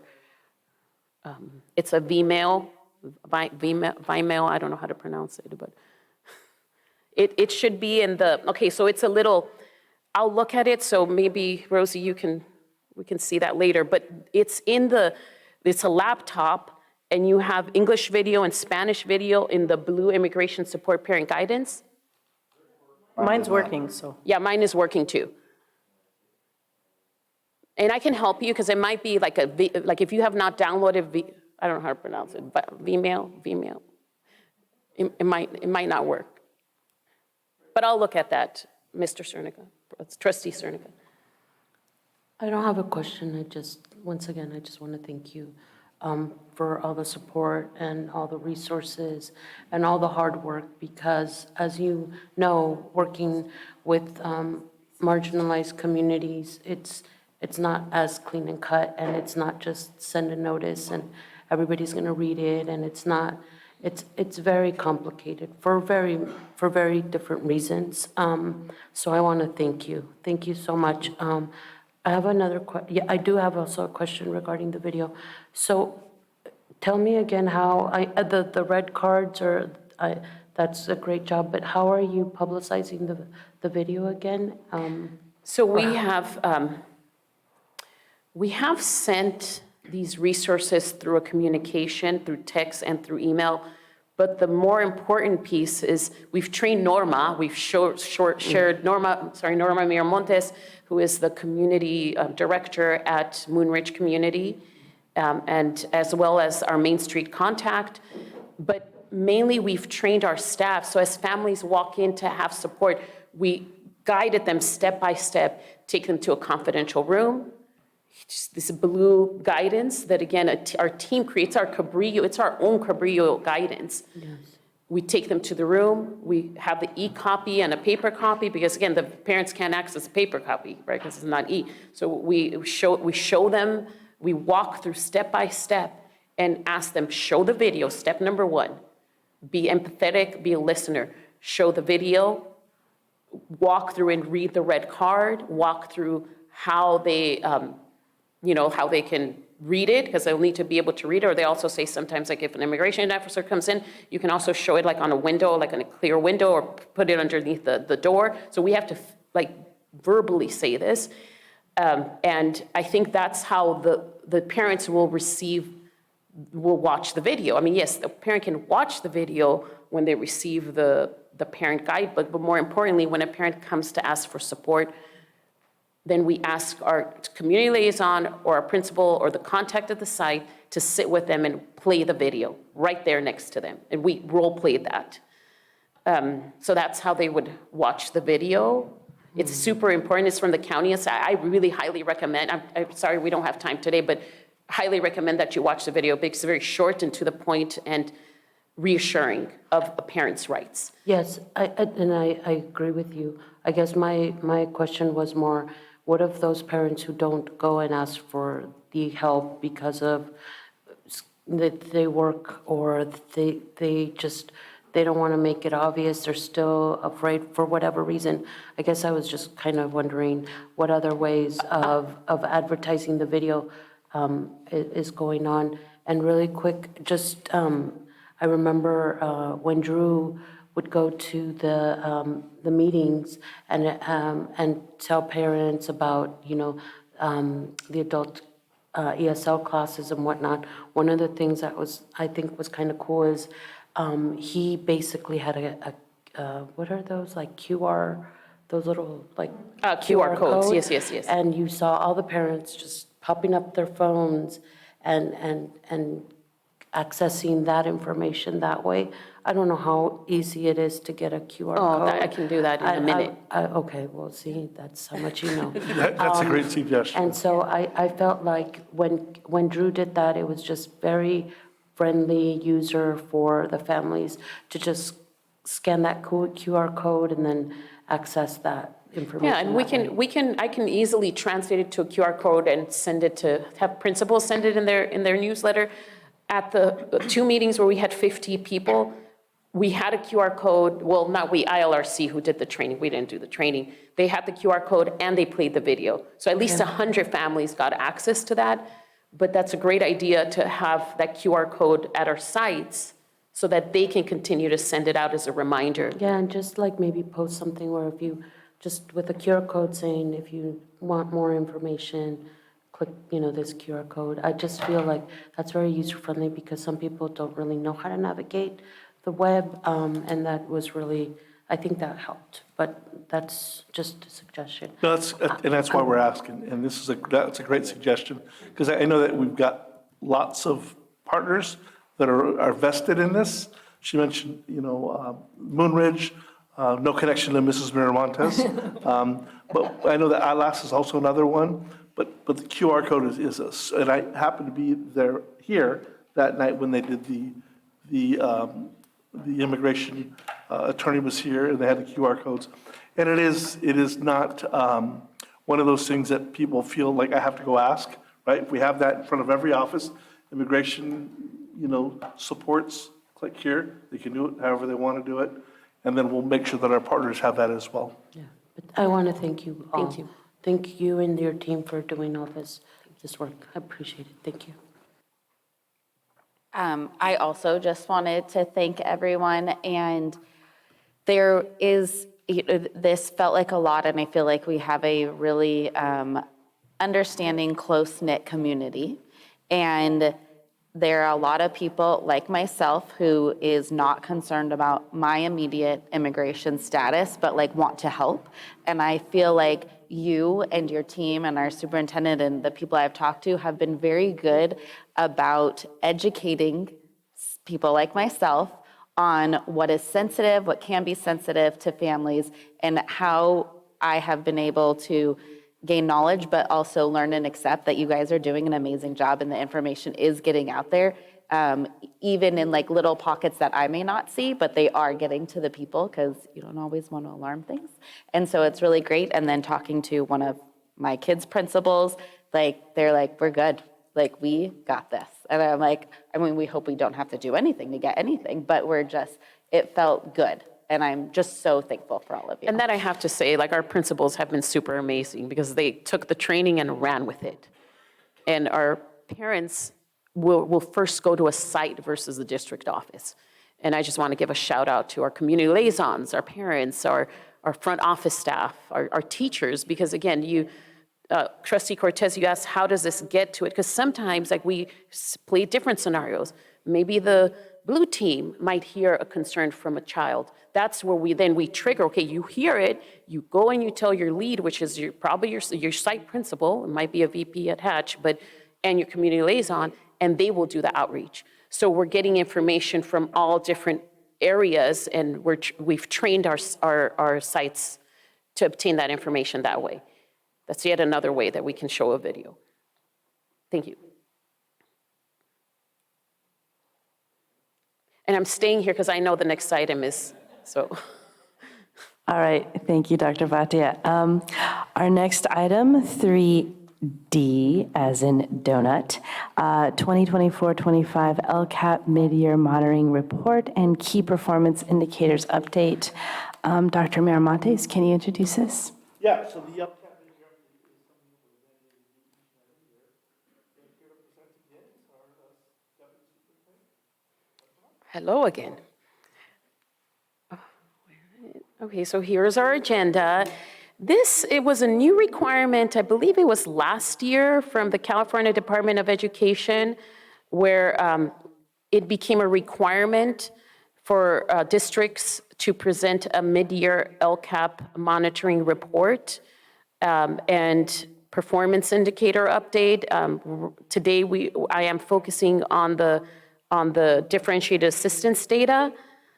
And here is the agenda. So I'll take some time in giving you a quick overview of our dashboard, what it is and where we stand. And I have some great news to share. I've been walking around like a peacock the whole year after looking at the dashboard data this year. Mid-year update, I want to talk about differentiated assistance and some next steps. Here you're just going to see the top image on the left. It's an overview of the California Department of Ed LCAP priorities. The LCAP priorities are divided into 3 areas. The top 3 are conditions of learning. These are our basic services, which includes teacher misassignments, access to standards-aligned materials and facilities and good repair. The second one, implementation of state standards, academic and performance standards. And the third one revolves around course to access. This would be pupil enrollment in broad course of study. This would be CTE, this AP courses, STEM, world languages, VAPA, PE. The second type of LCAP priorities revolve around pupil outcomes. This is basically California dashboard. The gauge that I'll talk to you in a little bit, the colors of the red through red, orange, yellow, green, and blue. This talks about pupil achievement, and it's measured through the California dashboard. And at the bottom, we have our engagement group of LCAP priorities, which are pupil engagement, school climate, and parental involvement. Now, these are many priorities that have various metrics that some are defined by the states, some are defined locally. And for Cabrillo Unified School District, our team has made it a point to merge our strategic plan with a local control accountability plan. So at the bottom left, you will see our 4 strategic plan goals that were approved last year. The first one revolves around academic improvement, the second one, equity focus, third one, whole child, and lastly, district sustainability. I will go into further detail on that in a second. Then lastly, on the right, you will see a continuous improvement cycle, a PDSA cycle, the Plan, Do, Study, Act. This is similar to a cycle of inquiry, similar to gap analysis back 20 years ago. But what a cycle of inquiry, the PDSA mentality and the training that our district has engaged in from various content areas, various systems, is making sure that we're looking at data, determining what are the gaps in the data, what is an achievable metric that we can use to close that gap. We study what are some research-based best practices. We act on that intervention, and we analyze, and we either keep going because it's working, or we pause, we readjust, and we analyze. Our entire district builds around the growth mindset. And yes, the growth mindset talks about failure is a good thing because we learn from our mistakes and we try to achieve that. And so the LCAP, as well as the strategic plan, is built around metrics and that growth mindset. And today, happy to share that we are growing and we do have a growth mindset. I do want to give a shout out to, again, all of the staff, our principals, our every single adult that here, our community, our staff that has really shown growth over the last 3 years, despite COVID, despite our post-COVID, despite all of the social, emotional areas that our students struggled to get readjusted after COVID. And so the dashboard, I wanted to pause right here. The California dashboard measures growth on colors, on a gauge. Red meaning the lowest performance, yellow being in the middle, and blue being the highest performance, okay? And some of you have seen this various years, so I don't want to go too much into detail.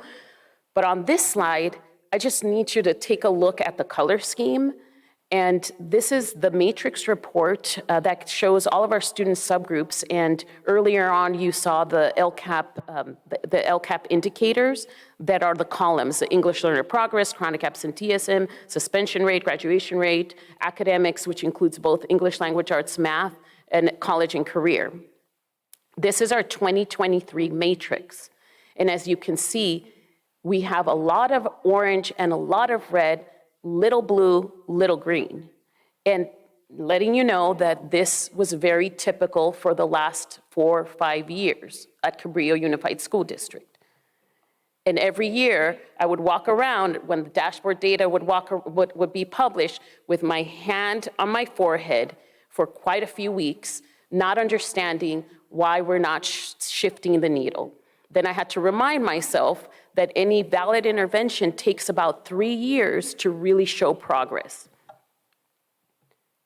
And now, I want you to notice the color scheme in the 2024 California dashboard. And again, this has taken a village. This has taken our teachers, our classified staff, all of our various departments that have touched our students in allowing them to come to school feeling safe and welcomed. And the color just speaks for itself. I don't need to go into detail, but now we see a color scheme of greens and yellows and oranges and very little red. And so again, I'm very proud of the work that Cabrillo Unified School District has done.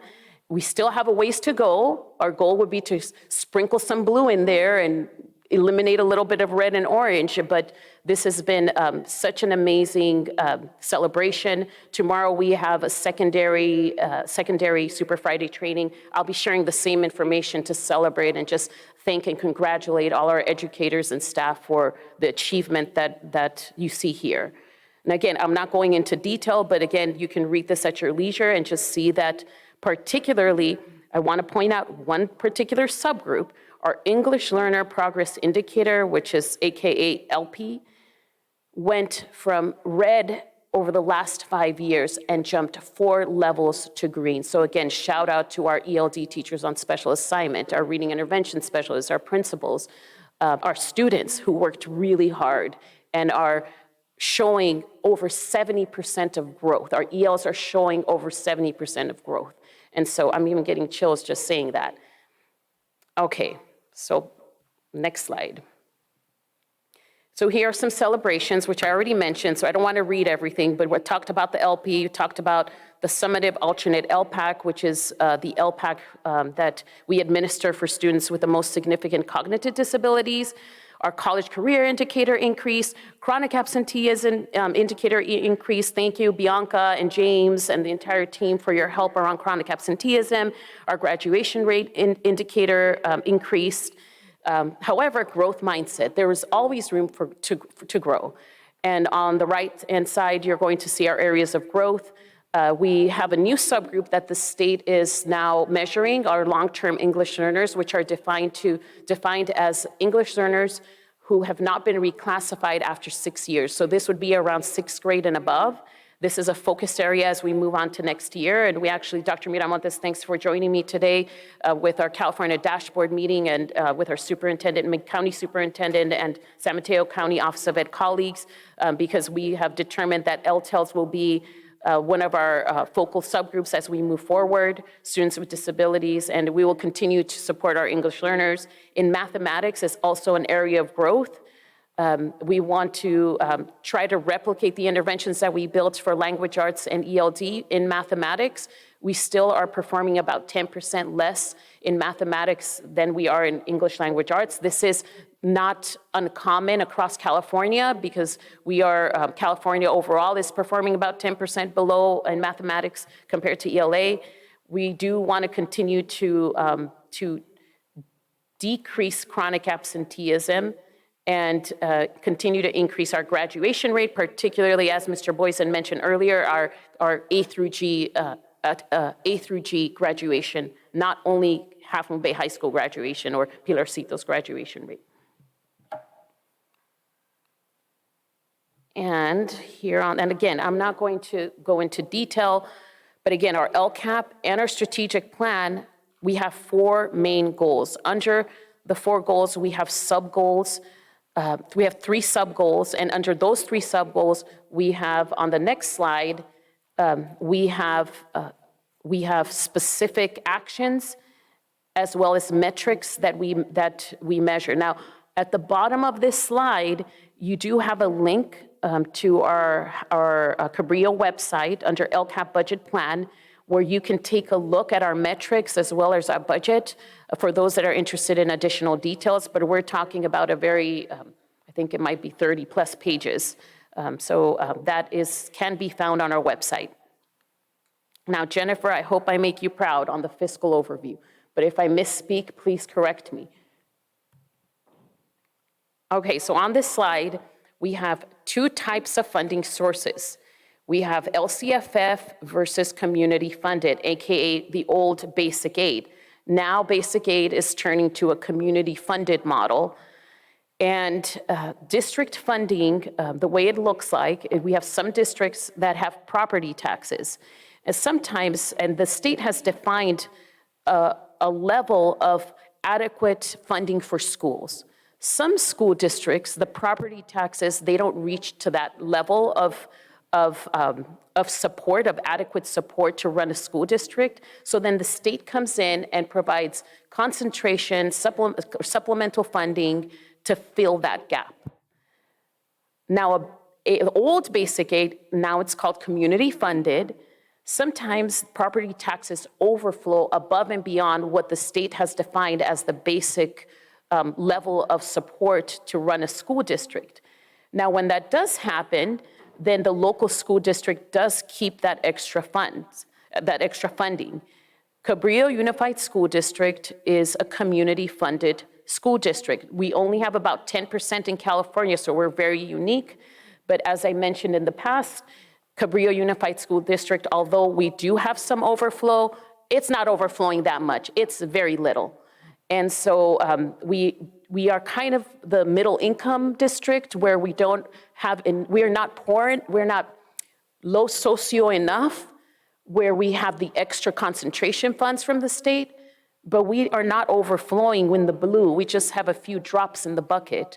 And that's what has made it a challenge for our tiny little district to really continue to grow and support programs and services for our students. How'd I do, Jennifer? Okay.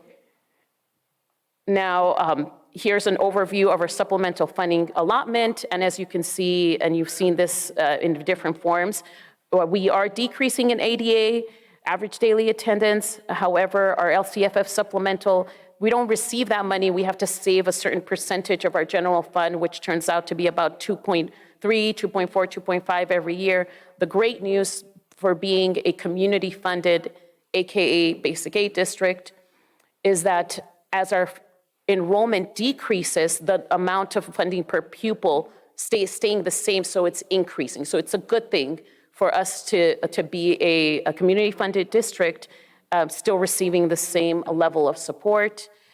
And here's a budget overview where I do want to state at this point that Dr. Miramontes, thank you for supporting this work. We went through the LCAP goals, and we have identified certain goals and contracts that have not yet been implemented. And this happened during Dr. Harding's time as well, where we knew there was going to be some budget cuts and some fiscal instability. And so our department, from when Dr. Harding was here and working with Jennifer, we kind of stepped on the brakes a little bit on a few of the actions and services. So you are going to see in that detail report, and again in June when we come back to present the LCAP, that there will be a few actions and services that either were not spent or were repurposed for other actions and services that otherwise would have been cut. And I would have to say it would probably be about 30% of the supplemental fund, the 2.5 million. And here's an estimated mid-year expenditure report on this slide. So thank you, Jennifer and team, for your help with those budget numbers. And that is the mid-year summary review for the LCAP. Do you have any questions, comments? I have one question. And I feel like I've asked, not in this setting, asked this before, and I think I know the answer, but is a student who's classified as a student with a disability taking the same test as someone who's not classified as a student with disability? I have the answer to that question. Okay, yeah. You were talking about LPAC or CASP, and so I'll talk to you about both. In this, like if you're looking at like the California dashboard matrix, there's the student with disabilities who's like red under English language arts and red under mathematics. I'm assuming it's a test that yes. is great. So is that a red against the same test that a non-student with disability is taking? Yes, it is, because we have the LPAC alternate that is given to 1% of SPED students that are realistically like the mod to severe. That's in LPAC it's called the alternate LPAC, and that's not counted in this dashboard. That's separate. It doesn't give us negative points basically. Okay. Because it's a very tiny subgroup. Mm. And then we also have the CAW, which is for the SBAC. And the CAW, that test also is given to about 1% of students with significant cognitive disabilities who may be nonverbal and cannot engage in the test. Okay.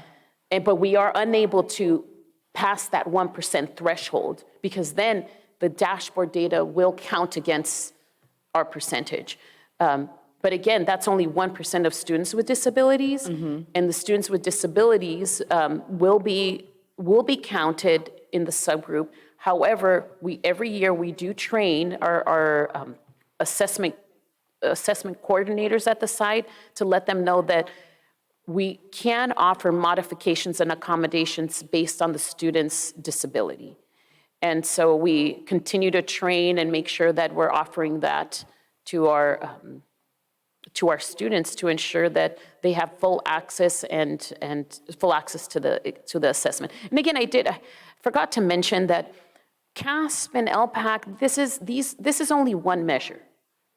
It's not and it's a measure of maybe over the course of 3 days, which is sometimes is valid, but not always too valid, because the assessments that really that I would probably consider as a valid assessment would be the weekly assessments, daily assessments that our educators are providing our kids and obtaining that cycle, that PDSA, that cycle of inquiry data on a weekly, daily basis.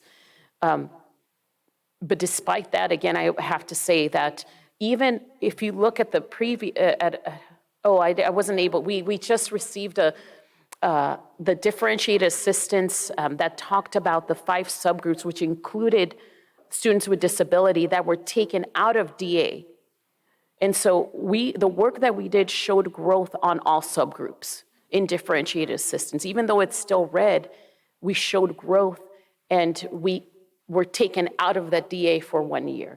And the only thing is that for DA, we added the LTEL subgroup, which is a new subgroup. But again, 100% of the groups that were either performing or performing less or staying stagnant improved, which is kind of unheard of for a district with little resources. And again, yes, I hope I answered your question. Sorry, I went off on a tangent.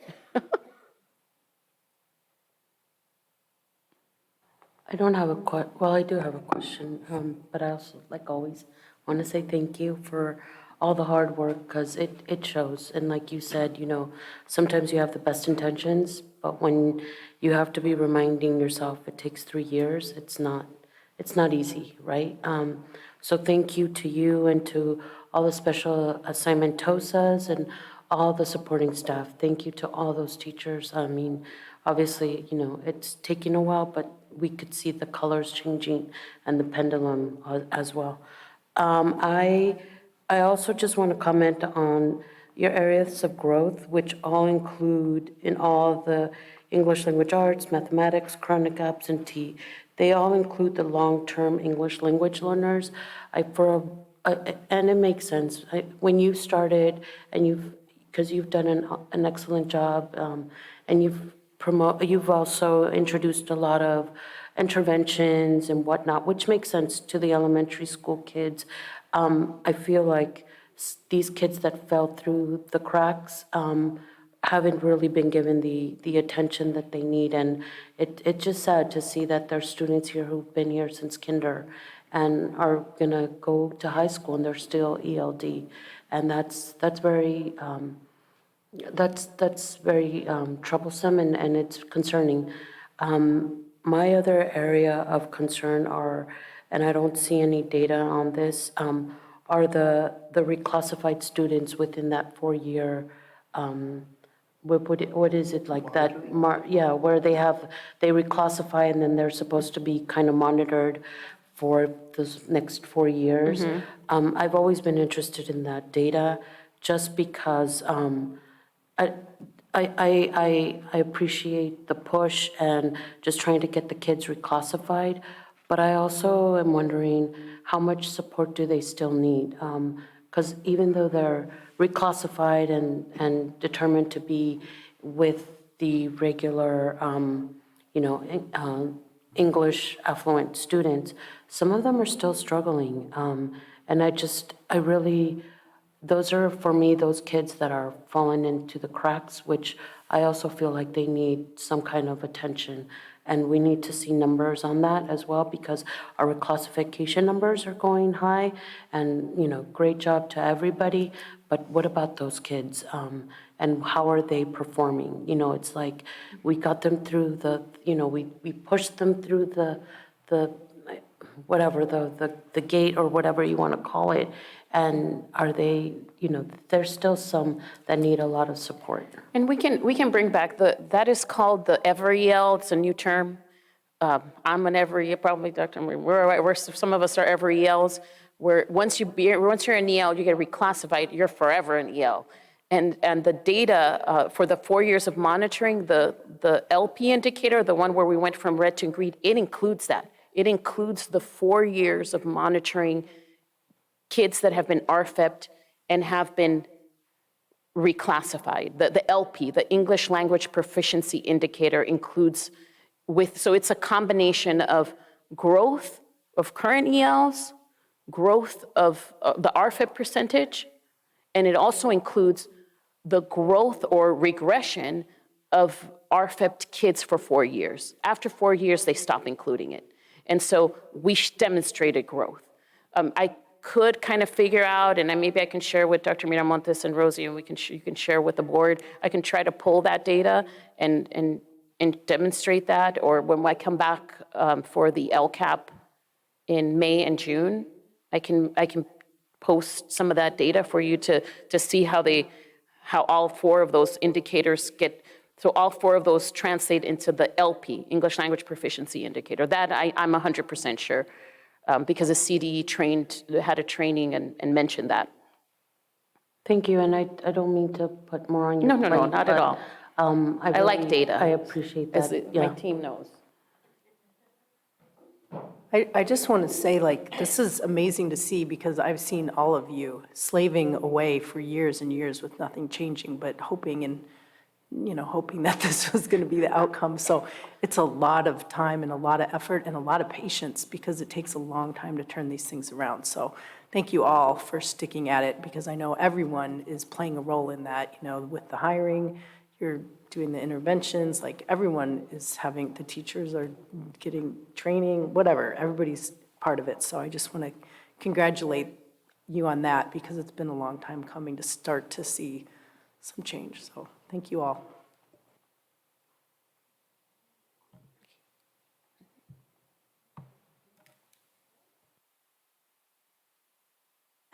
All right, that takes us to item 3E, adoption of resolution 03-225 and 04-225, certificated employee reduction in force. This is an action item. Dr. Miramontes, can you introduce this? Yes, first and foremost, I want to thank our site administrators for their input and Bianca Forster, who led this work. It's not easy. The PKS stands for particular kinds of service. It's a preliminary notice that we need to do before March 15th. It's part of our fiscal stabilization plan, something that I've talked about as well, about right-sizing the district. I've had input from CSEA. Unfortunately, Kata, our partner there, was sick the time we were supposed to meet. But as you notice in the resolution, the majority of these positions are management positions, right? The input from the principals was typically because of decline in enrollment and not needing the number of classes. Some of those classes may come back, those 0.2s. They're still working on their schedules. This is just a preliminary, cautiously conservative effort on our end. Mrs. Marsh is working on the second interim, and that will be presented next month once we have a better understanding of position control, our enrollment numbers, what courses are taken. We'll be able to look at those pieces there. But it's a practice that we should be doing. We won't sacrifice services. Many people do some of the services here, but we will come out with better outcomes, protocols, practices, procedures, however you want to look at it, and we'll streamline those and communicate those so that staff members know who is the point person for A, B, and C. And that's something I'm working with, holding my cards closely. We're looking at the positions and not the people. Every person here cares about kids. Unfortunately, we've got this amount of money and this amount of people, right? And so we look at positions. So it's great that I came in, and this is something that Dr. Hardy had started, working with principals and staff members identify from their own departments what things that they may be overstaffed with and what can they look at. So I want to make sure that I make this very clear. I'm looking at positions and not people. I do not want to sacrifice services, but I've been working through this piece. We've talked about that four-prong approach, the budgets, the staffing, the operation, so that we can get to instructional investments. So I'm asking the board to approve this. PKS, nothing's finalized until May. Notifications in May. We can rescind those anytime, but I need this to move forward with as we start planning. It's a tough decision. You probably heard San Francisco, Oakland, many school districts are dealing with this now. Fortunately for us, it didn't really hit our teaching staff or our classified staff members as hard as other districts, but we are looking at our managers. We're looking at, as I've mentioned to the associations, I'm looking at my house first, right? And so we'll look at grant-funded positions, differently, but we are going to look at how do we provide the best services for our students with less people.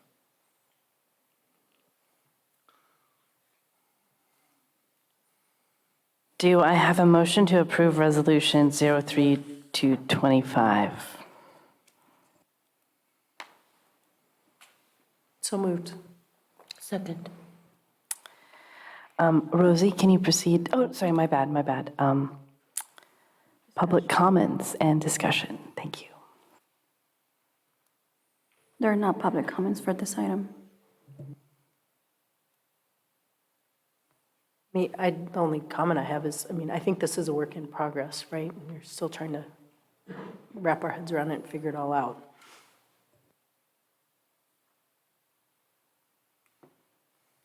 Yes. Ready for vote? Okay. Carmen? Aye. Lisette? Aye. Peter? Aye. Brianna? Aye. Mary Beth? Aye. Jamie? Aye. Martin? Aye. Also, your thing is on. Oh. Passes 5+2. There's another resolution on this item, is Resolution 04-2025, tie-breaking criteria.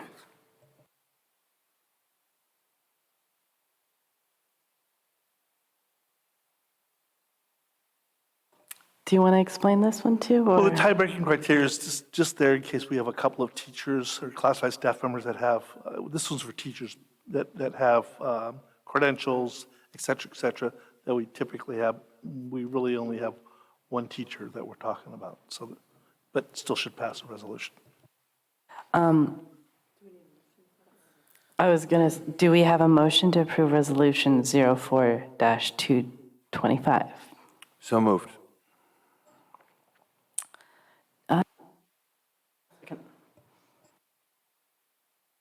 Questions or discussion? All right. Carmen? Aye. Lisette? Aye. Peter? Aye. Brianna? Aye. Mary Beth? Aye. Jamie? Aye.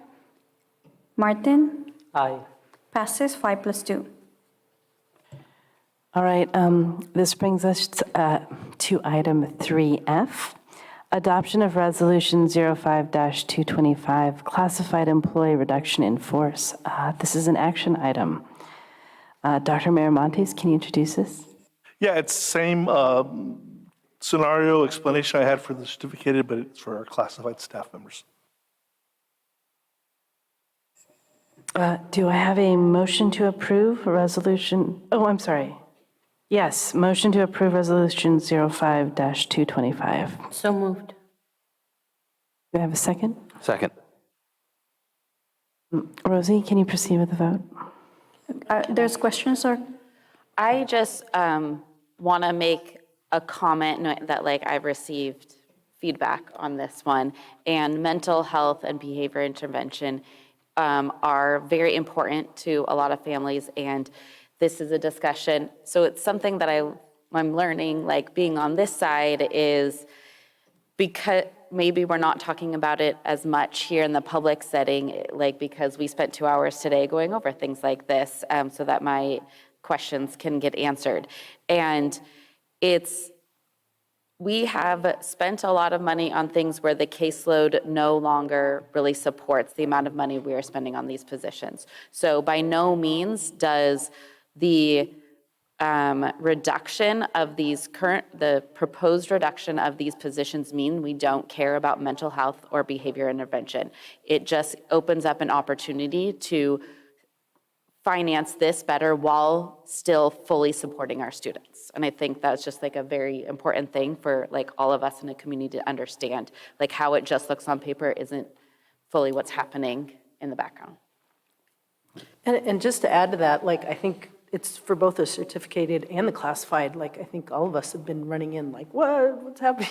But it is part of restructuring for how many kids we have and what supports those kids need. And although it's hard to do, this might be restructuring out of this too, which might make us more efficient in supporting kids in the best way. So I think that's another way to look at it is, this is work in progress, I guess.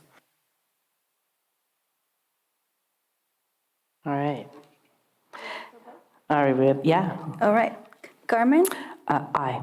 Lisette? Peter? Aye. Brianna? Aye. Mary Beth? Aye. Jamie? Aye. Martin? Aye. Passes 5+2. All right, thank you. That takes us to item 3G, approval of resolution number 07225, transferring funds from Fund 40 to Fund 17. This is an action. And Dr. Miramontes, can you introduce us?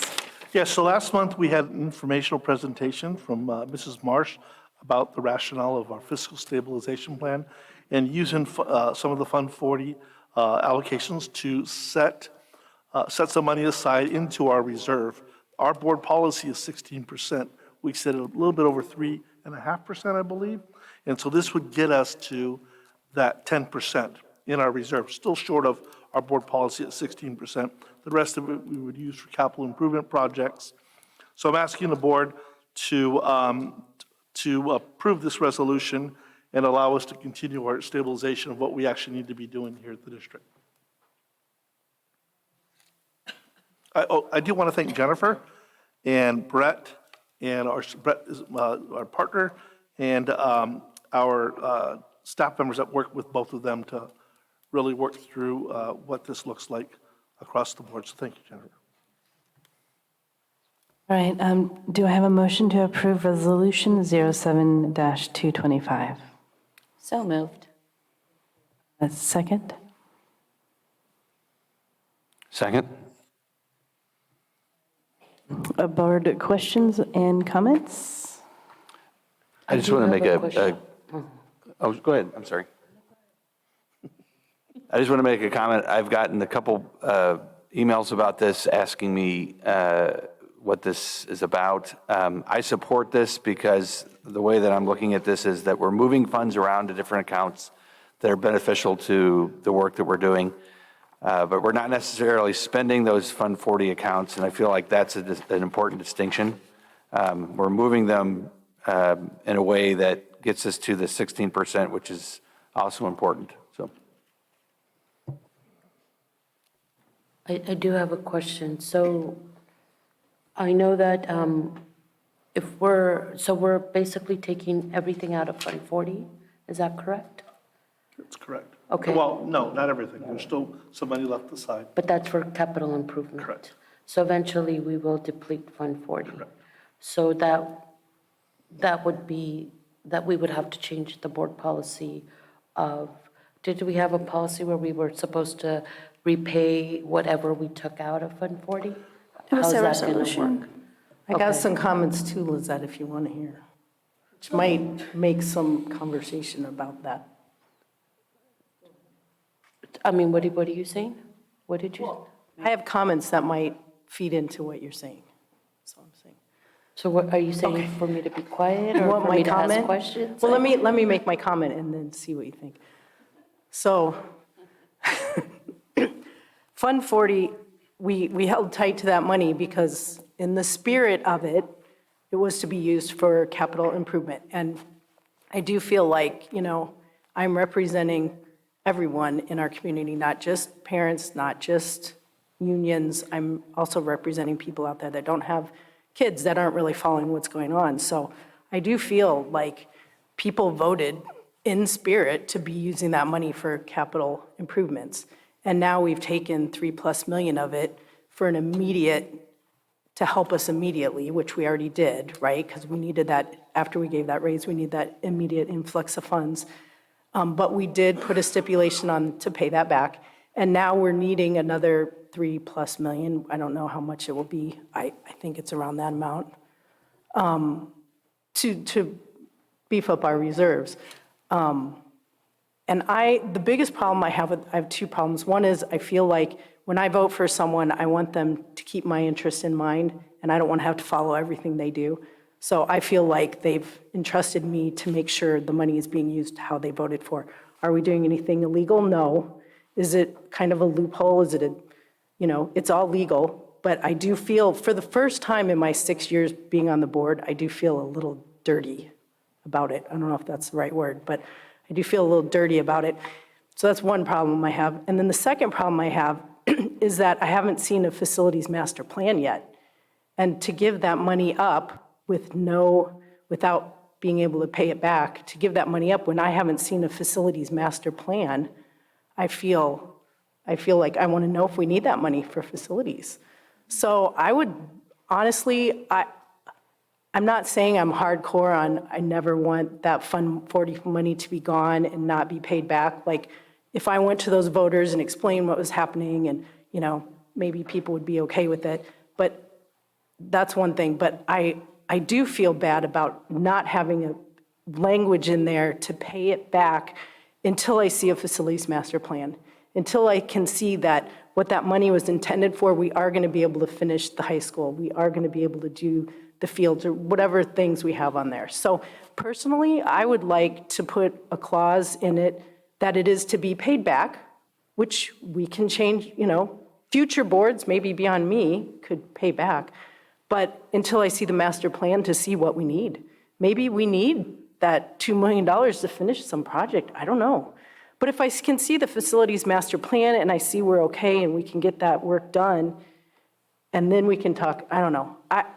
I'm not okay with voting yes on this unless there's language saying we're gonna pay it back. I don't know how we would ever pay it back, but you know what? Maybe it takes a really long time. Maybe it's a small amount of money every year. But I think that we guarded that money very tightly, number one, because we didn't know if another bond was coming. So, that changed the equation there. But until I see how much of that bond we're gonna have left, I'm having a hard time doing it without putting that language about paying it back in there. But just to clarify, we're not actually, for this one, we're not spending the money. We're just moving it into the reserve. Well, we've tried to have a reserve before, but when negotiations came down to it, there was never any, we weren't allowed to. So I'm not convinced, I hope we're allowed to have that reserve when it comes down to negotiations, but I'm not convinced that will happen. I mean, I haven't seen it in my 6 years. I hope things change and we can have some reserves so we're not constantly in this problem, but. So because there are previous things that this is stirring up for me, but now I'm on the board, we have a board policy of a 16% reserve, but no plan to get there. So now we're looking at, do we want to fulfill this board policy or do we want to fulfill this board policy? And which one is better for our district at this point in time? And so I think we need to look at it holistically about the things we have on the table. Who was a big proponent of not spending that settlement money on anything but what our bond measures had said, even though it was legal. We are legally allowed to do whatever we want, basically whatever we want with that money based on where we put it. It initially was used for money by this board that was not part of bond language by starting workforce housing plans. So for me, we already went down a path of using that money for something that its intention, even though legal, was not its use. So now we need to make a decision.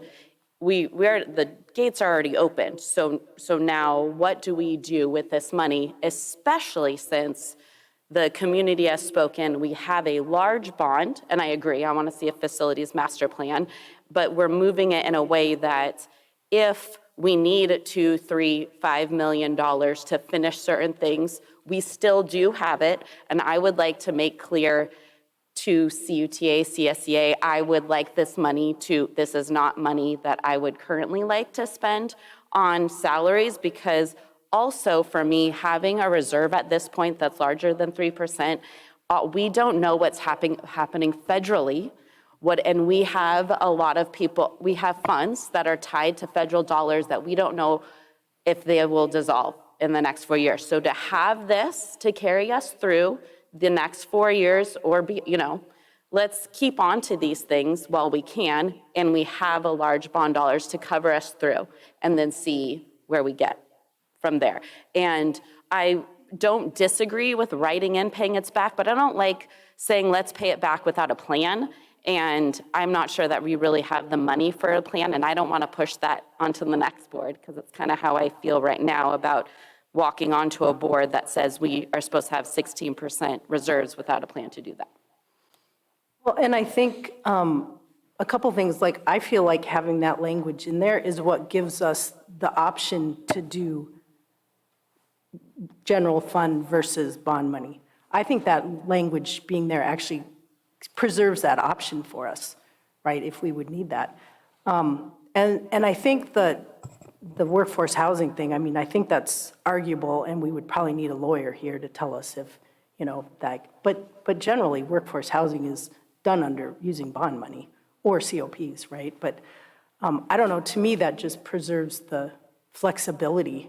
And I feel like if we don't put in that, then there's no flexibility, you know, and then if it does get taken, there is no recourse. I just feel like it gives us some cover to be able to use that money in different ways. And we can always change it. If another board came in, they could always change it too, right? I don't know, I just feel like it gives us some cover. And, you know, I do know people that are very adamant about using that money for capital improvements. And I feel like I need to represent them as well as the people that don't know what's going on, but they voted in the spirit of the money to be used that way. And I don't want to like go above Jennifer, and maybe you have, but Brett is here. Is there any precedent on Fund $40 from a settlement that like from bond money that you've ever dealt with? Is that okay? So, and if you want to comment, I don't know. Okay.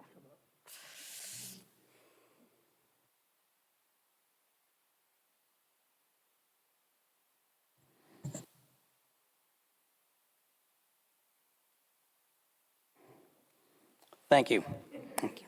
So, good evening. I'm Brett McFadden. For the new board members, I'm on contract with the district to serve as a district fiscal advisor for two specific purposes. I was hired back in the August to assist the district in righting its fiscal ship and bringing about fiscal stability. Second role that my firm plays is to provide and build capacity in your business office so that eventually, and as I've said to the board on several occasions, that our goal is to consult ourselves out of a job. We believe that we will end our services on schedule with you by June of this year. So to answer your question, yes, there is precedent that around the state and that the utilization of Fund 40s to locate money either from a settlement that dealt with school facilities or deficiency in facilities or any other purposes that has occurred. When I was a CBO, Chief Business Officer at the Pajaro Valley Unified School District in the Watsonville area, we too had a case similar to this where we reached a settlement with an architectural firm. We located those monies into Fund 40. And what did you do with that money?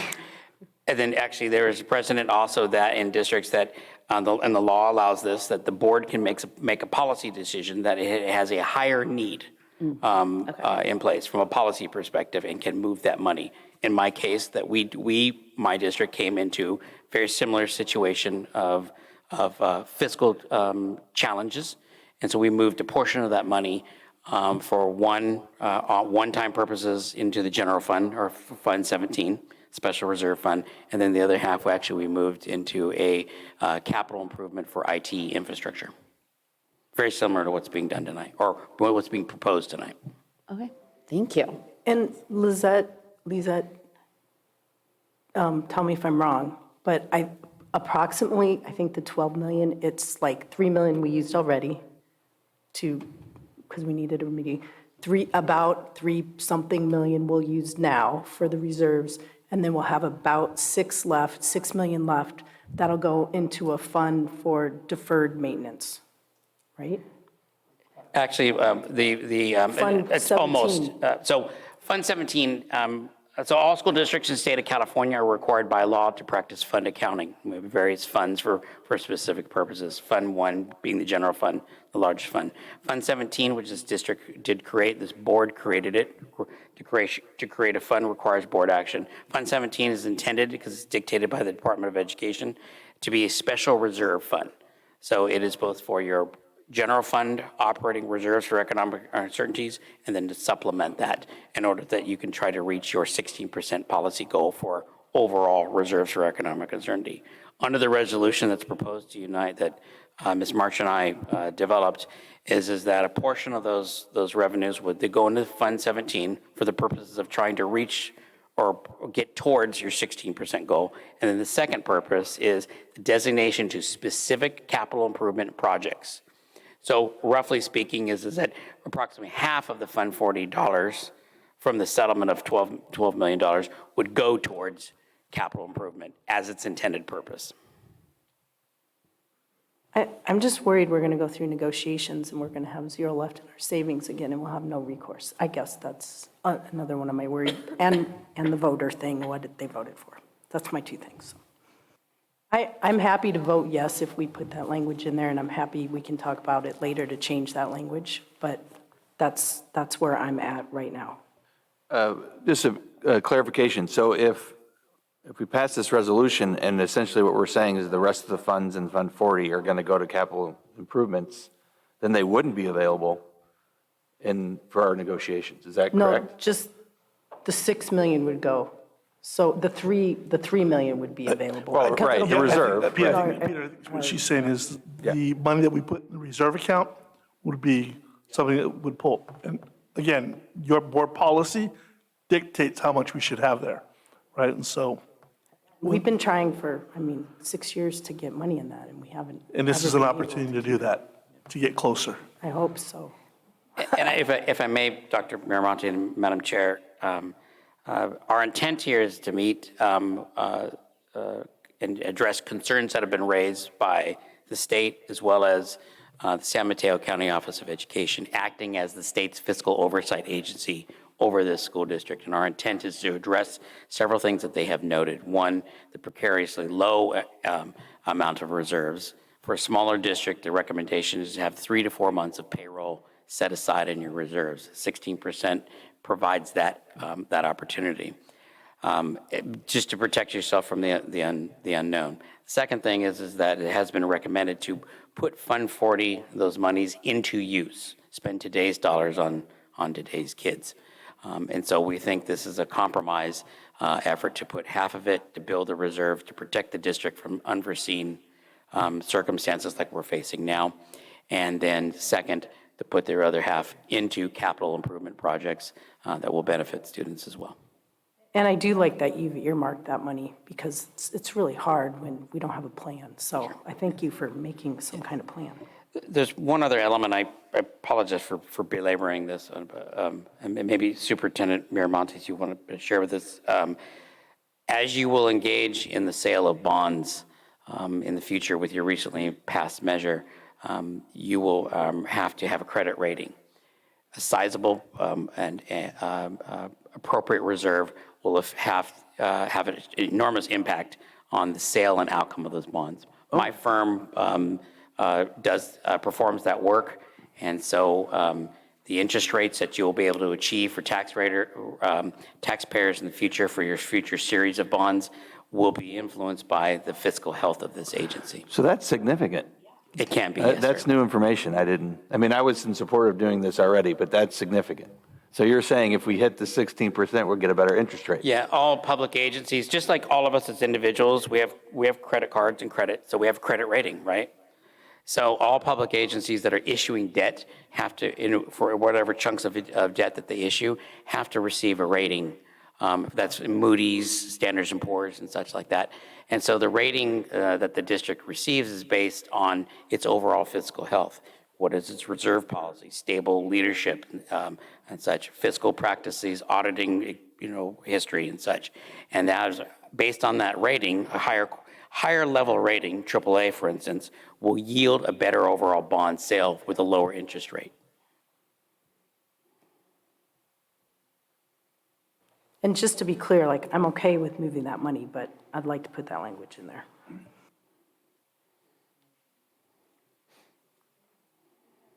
To approve the resolution as presented. Do you want to vote? Okay. Carmen, Aye. Lisette, Aye. Peter, Aye. Brianna, Aye. Mary Beth, Nay. Jamie, Aye. Martin. Aye. Passes 4+2. Thank you. Thank you so much for coming up here. Like, no. This brings us to item 3H, approval of agreement with Leadership Associates for a targeted superintendent search. This is an action item. Dr. Miramontes, can you introduce this? It is exactly that, the opportunity for Leadership Associates to come back. And they're not going to survey, so they're not going to do the full thing. They're going to use the information they had from the previous search. It's up to $5,000. It's for incidental costs of things that they may need to do to prepare for this. I don't expect the $5,000 to be spent, but that's what the settlement was with, or the agreement was with Dr. Harding before he had left. All right. Do I have a motion to approve item 3H? So moved. Do I have a second? I'll second. Right. We have some public comments. Holly Lynn?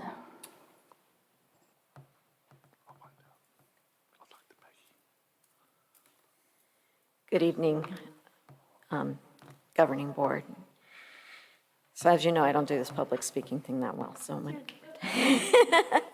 I'm here to express concerns regarding the proposal of the Leadership Associates to conduct the non-comprehensive target superintendent search.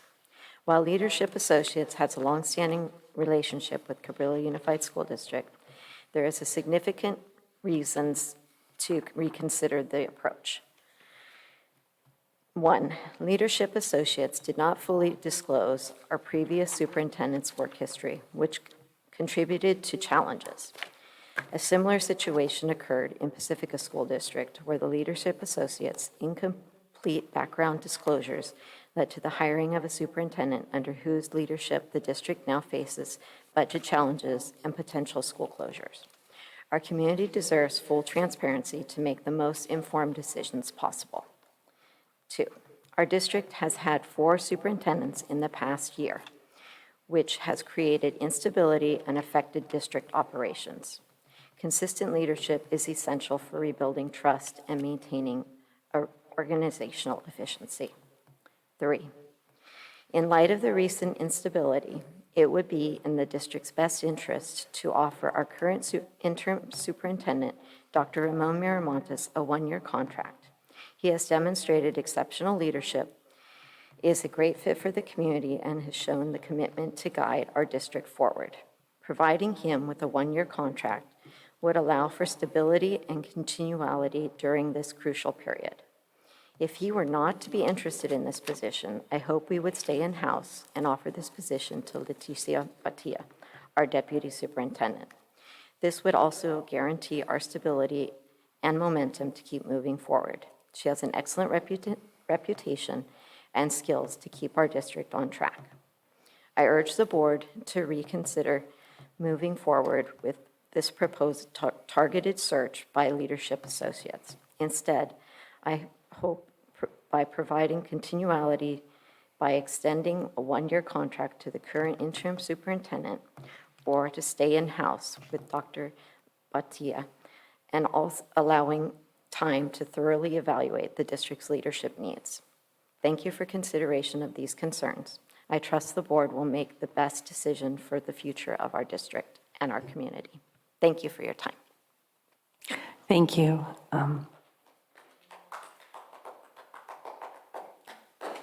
One more comment. Rosie?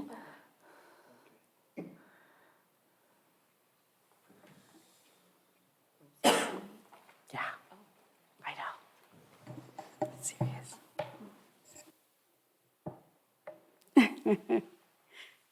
Can you just type me on the phone? Dear board members, my name is Rosia Costa, and this April marks my 17th year as an employee of CUSD. Yet, this is my first time speaking on this side of the podium. I have served as a community liaison for 5 years, administrative assistant in the People Services Department for 6 years, and in the past 6 years as administrative assistant to the superintendent. During my time in the superintendent's office, I have actively supported 2 extensive superintendent searches in 2019 and 2024. However, in just the past 8 months, our district has 4 different superintendents. With every new appointment comes change, different leadership styles, expectations, and ideas. These transitions have directly impacted my role, my performance, and my ability to provide continuity to my work. More importantly, these frequent changes disrupt the stability of our district, affecting not only staff, but also our students and our community. I ask you to reconsider the proposed search with Leadership Associates. Their approach does not offer a comprehensive search that includes meaningful community and staff involvement. Instead, they propose our targeted search using the same input from last year's failed process, an approach that did not serve us well. Rather than moving forward with another uncertain search, I urge you to table this item and allow Dr. Miramontes to continue leading our district. In this short time, he has demonstrated his expertise, commitment, and ability to move CUSD forward. As someone who has supported the district through many transitions, I respectfully urge the board to prioritize stability and provide CUSD with the leadership it needs to continue healing. In the coming weeks and months, Dr. Miramontes will lead the critical process of aligning our resources to our needs, requiring significant budget adjustments. I strongly believe that during this challenging time, our district will benefit greatly from a stable, experienced leadership to guide us through these changes. Como madre hispana de un estudiante hispano en CUSD, finalmente me siento representada y sé que mi comunidad también lo sentirá así, especialmente en estos tiempos de caos político. Gracias.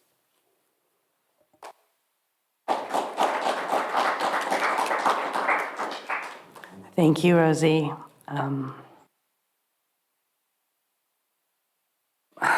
Board questions or discussion? Can we discuss if we don't have a motion? We can discuss now? Oh, okay. I'm super emotional right now. I really respect our staff. And I didn't know this was coming. So not on your part that it was for you to give me a heads up or anything. I just wasn't expecting this, and I feel very torn because one, I will say with Leadership Associates, I mean, I've been through the process. I'm not working with anyone with them, but Dr. Harding and Dr. Miramontes have both backed this company. And I was like, okay, things happen. And I want to move forward as soon as possible. I just want to start the search. I want to start the search. And that is not to say we're saying we don't want Mr. Miramontes, to make that very clear. This is just how we have to move forward. We have not been able to discuss anything about him because that's not something that we've been able to put on the table yet. So I don't know if there's a way that we can start a process and then discuss. Do we have to wait another month? I see it as we're doing our due diligence, and, hopefully he wants to be part of the process or whoever. But I just see that as a way to do it, and from there we can decide what we want to do. It depends what candidates we get, and, we can make a decision, and then we'll have time to talk. But I think this gives us a little bit options, and I just see it as due diligence. That's how I see it too. We don't want to rush into anything. I've been very happy with your work, and I hope you understand it's not a comment against you. But at the very least, the process would also allow us to do a more thorough background on Dr. Miramontes. We hired him on an interim basis, and we did some checking, but this would allow us to dig deeper to make sure that we're making the right decision. And it would also give him time to decide what's best for he and his family. I do want to push back on the $5,000. I feel like this, we should go back to this contract and say it really should be free. We've already paid the funds. That would be my only adjustment, but I do think we should go forward with it just to make sure that we're doing our due diligence. You know, I did think about the money thing too, but then when I read the thing, it was more like their costs that they're going to incur again. And I was like, do they really need to eat that, you know? Yes, they need to eat that. Well, I mean, in my opinion. you know, there's a lot going on, but, you know, someone went out on medical problems, so I don't know. I thought about it, but then I thought, well, they shouldn't have to pay more. It's pretty minimal for the work that they're going to do.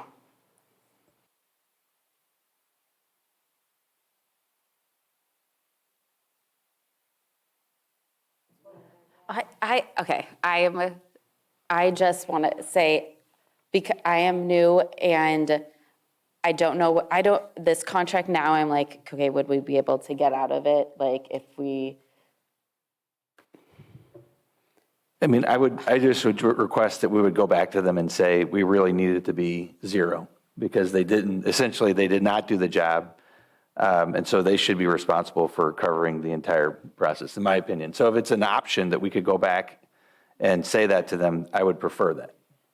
I mean, I know I was there for that process and they did a lot of work. There's a lot in the background that was done, I can say from being on that panel. And it is unfortunate when someone goes out on medical leave, but I wouldn't say that, I wouldn't blame them on them. They did a lot of work. We knew the background. We knew what was going on. So I just want to acknowledge outside of medical leave, what you all have been through the last 8 months and how difficult that has to have been. Like as just a community member, a parent in this district, it has been like just where to go. Where you all are the people that we have been consistently able to go to and discuss and who hold that information and these new people come in. I'm still in my head right now trying to figure out how I want to vote for this, but if I'm voting yes, it is not against what you have put out there.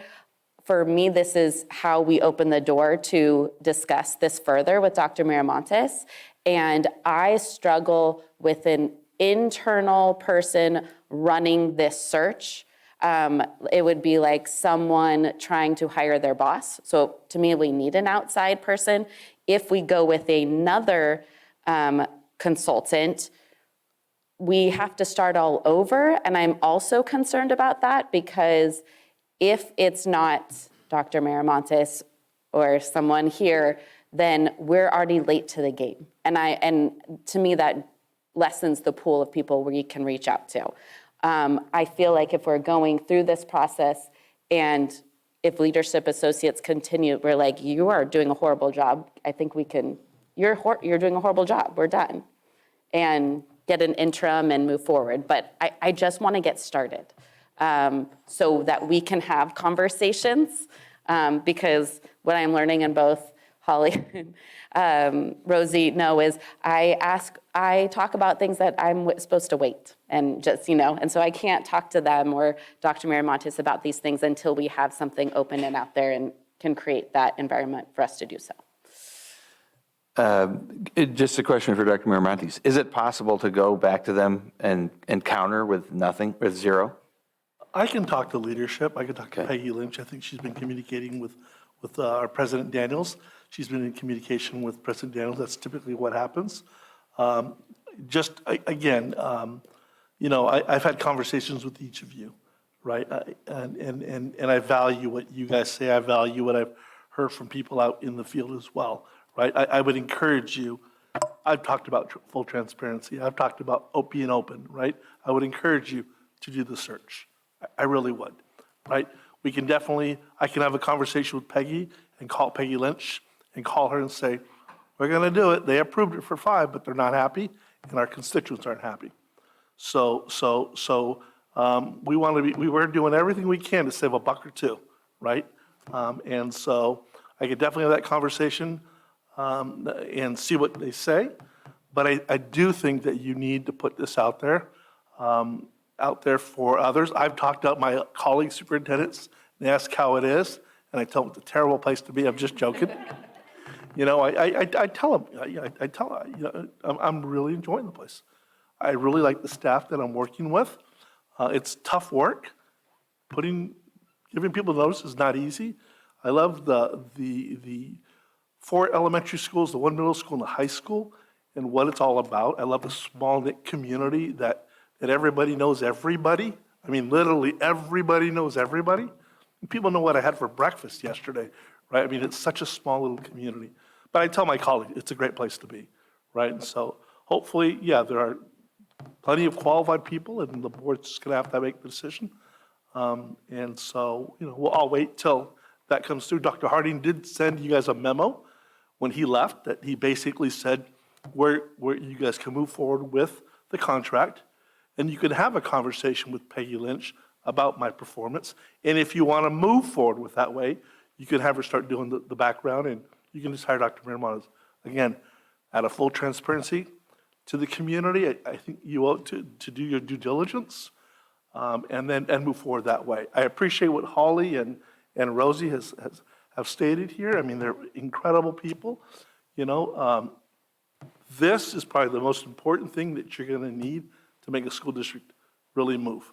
It's the relationship between the board and the superintendent. And, you know, you guys are making some tough decisions, and your labor partners are also super important at the same time. And I think everybody wants to heal because we've got kids here that are at the center of everything we do, right? And so I'll leave it at that, but I can definitely have that conversation with Peggy tomorrow. I just want to say one thing in response to having that conversation with Peggy. And really, the only people here that know what happened with them last time is me and Carmen and Lisette. And I really feel like us saying that is like saying they screwed up and they didn't do stuff. And I mean, I don't feel that they did, and I was there. I mean, the only 2 other people that can really comment on it is you 2. And I don't want to squabble about $5,000, but I thought they did a very good job, and we had a lot of conversations with them. And it also depends on who else is in your pool, right? Who you end up hiring. So I wouldn't fault them at all for what happened. In fact, I thought they did a great job, and they're known throughout the state to do a good job. So I just don't like the principle of even asking about that, but that's just my opinion. I want to make maybe a question. If they give us candidates, we don't have to hire any. Like, we still get to choose. Maybe we'll hate them all. I don't know. But I just want to make that point. And Holly and Rosie, thank you so much for your input. We're listening. Thank you.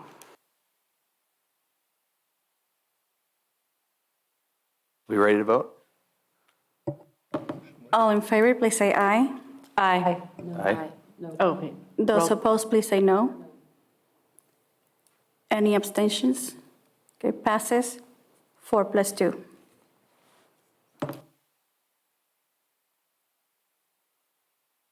All right.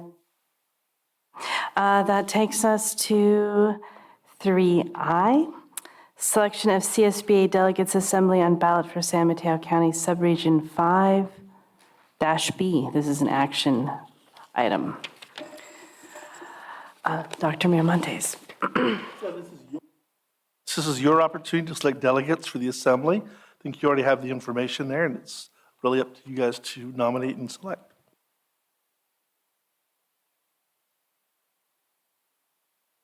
That's okay.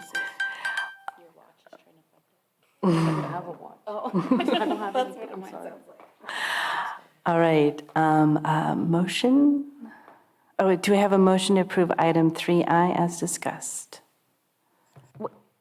Wait, don't we have to be nominating someone? As proposed. Oh. There are 3 candidates here, unless you want to nominate someone else. I move we approve as shown. Second. I don't know any of these people. Sorry. Is this like, okay. Can anyone speak to them? I do know them, Okay. And we're like, yeah. yeah. I mean, I just know them from being our region delegate. Forgetting who it is now. Yes, I speak highly of them. Are we ready to vote? Okay. All in favor, please say aye. Aye. Those opposed, please say no. Passes 5+2.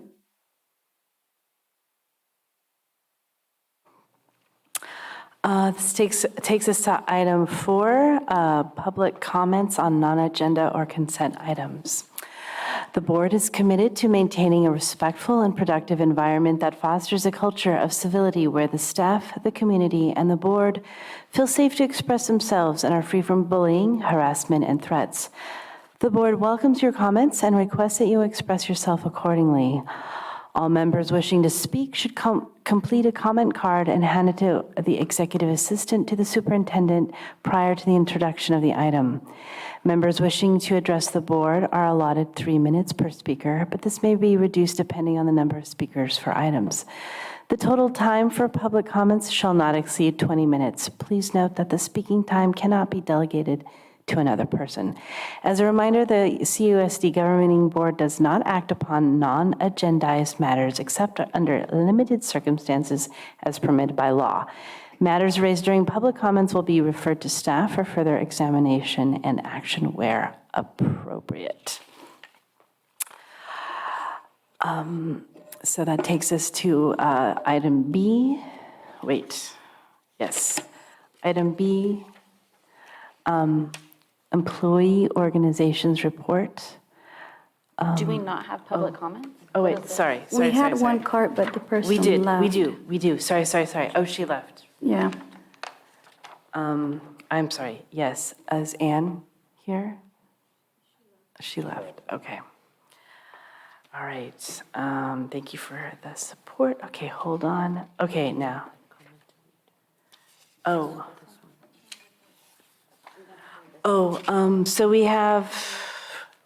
we do have a public comment on item 4A, and it is up. Corinne, we are posting these online, if that's my understanding. Okay, are these currently available? They're posted on the agenda, on the minutes of next month. Gotcha. Yeah. All right. Okay. All right. So that is, sorry, anything else? Okay. Item B, employee organizations report. Do we have a CUTA representative today? All right, thank you. Can I just mention that John was recognized at our last board meeting, but wasn't here as one of our community engagement partners. So let's give John a big round of applause.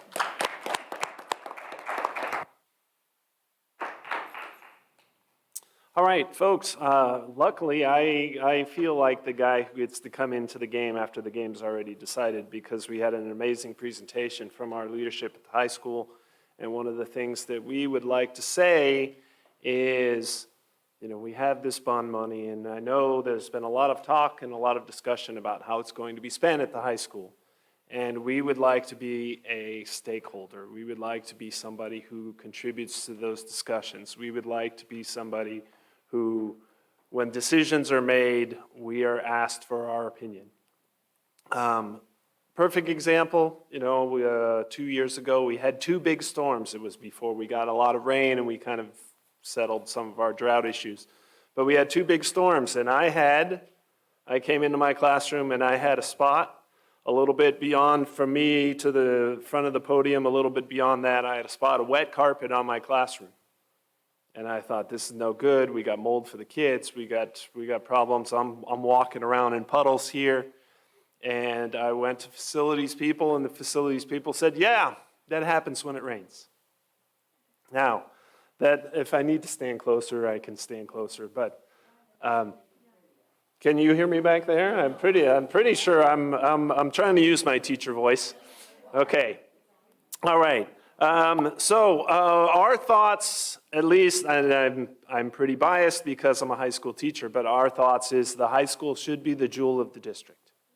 The high school should be the end game. The high school should be all the kids in the elementary school, all the kids in the middle school say, I want to go there. Okay? How we get there is going to take a lot of conversation and a lot of input. And, my thought is hey, we've got WASP coming in a couple weeks, and they're going to look at us as a school. And hopefully, I'm pretty confident that 6 years later, they're going to come back and look at us as a school. And I think a vision would be, in those 6 years, let's make those improvements, and let's build if we need to, let's repair if we need to, let's paint if we need to, but I don't want us to just put makeup on the high school. I think there's a lot of changes that really need to be made and a lot of improvements that really need to be made to really make that the jewel of the district. All right. A couple of things as far as our membership goes. One of the things that's going to happen, it happens every year, we have some turnover that happens in March. We have some layoffs, we have some teachers that are not brought back, we have some teachers that move on to other places. Okay? It would be really terrific if we had a salary schedule in place when that March turnover happens, because when we go to recruit new teachers, it's really important to be able to say, this is the way it's going to be. Not, well, you know what, we're in the process of trying to get to a certain point. Okay? And the last point I will make is, we're in budget crisis. I understand that. Okay? But I also understand that twice in the last 5 years, we had budget issues.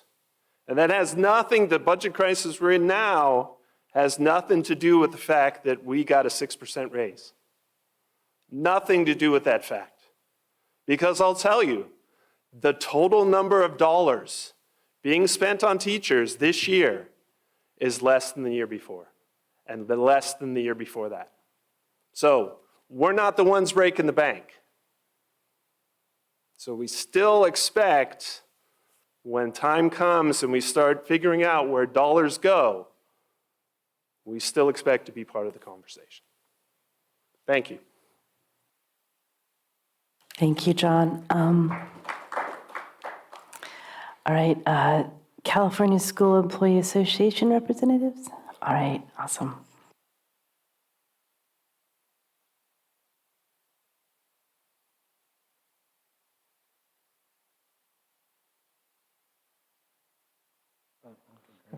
Good evening, Board. I'd like to introduce myself as CSCA President Shane Modena. We feel it is important to be here tonight to introduce ourselves and give ourselves a brief update on our chapter happenings. I'm Paul Harrison. First off, we're excited to have 5 members heading to Southern California for a 3-day paraeducators conference from March 11th to March 13th. This is a great opportunity that our members are genuinely excited to participate in. The conference, and there's a lot of concern about money, so I just want to put this out there. This conference is funded from funds earmarked for professional development. We've had some recent changes on our e-board. We recently had an election for one of our e-board positions, which had a great participation. We had 95 of 140 members cast their vote. This is extremely promising of what participation can be achieved when voting is readily available to all our members. Our e-board consists of Shane Modena from the MOT, myself as a paraprofessional from the high school, Lisa Schick, who's here in attendance. She's a what is your title, Lisa? Sorry, I got her. Yes, expanded learning professional. She's at Hatch in the kindergarten program. Steve Goldberg is office technician from the district office. He remains as our treasurer. Lisa, by the way, is our secretary. I don't know if I mentioned that. Shane and I have changed roles within the e-board. Shane is now our president, and I'm the vice president. We're proud that that this e-board is a solid reflection of our membership. This e-board is comprised of full-time as well as part-time employees from a multitude of sites and a variety of positions. Our mission is to represent our members equitably and to work with our negotiating parties and the district and CUTA in a respectful and honorable manner. Thank you for your time, and we look forward to seeing you in future meetings. Thank you. Thank you. All right. So that brings us to item 5, the consent agenda. I'm going to read this paragraph. Items listed under the consent agenda are of a routine nature and are not anticipated for board discussion. Superintendent recommends their approval. If any board member requests a removal of an item from the consent agenda, it shall be taken off and individually considered as a regular agenda item. The consent agenda requires a motion, a second, and an approval by a roll call vote. Each item approved by the governing board on the consent agenda is considered in full and adopted as recommended. This is an action item. Do I have a motion to approve the consent agenda? So moved. All right, do I have a second? Second.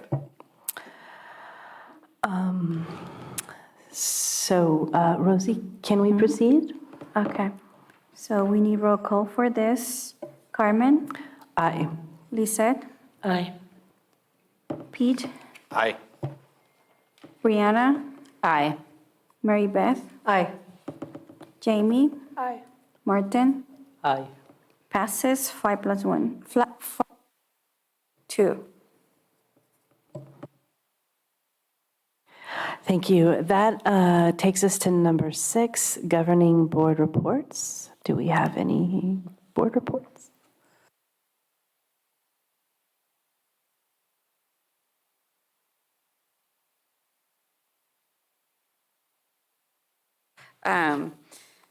Okay.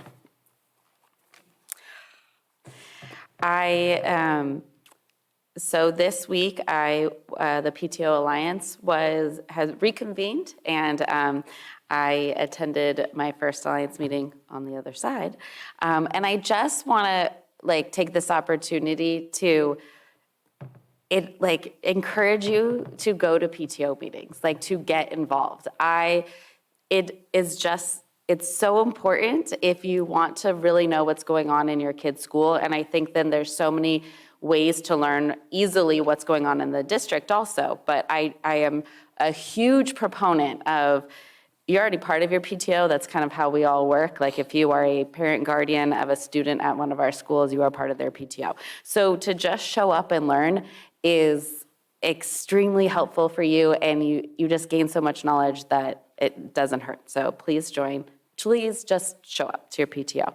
I also went to the Ag Advisory meeting at the high school on Tuesday night. I don't have a high schooler, and I'm not into Ag. So this was very eye-opening for me and exciting.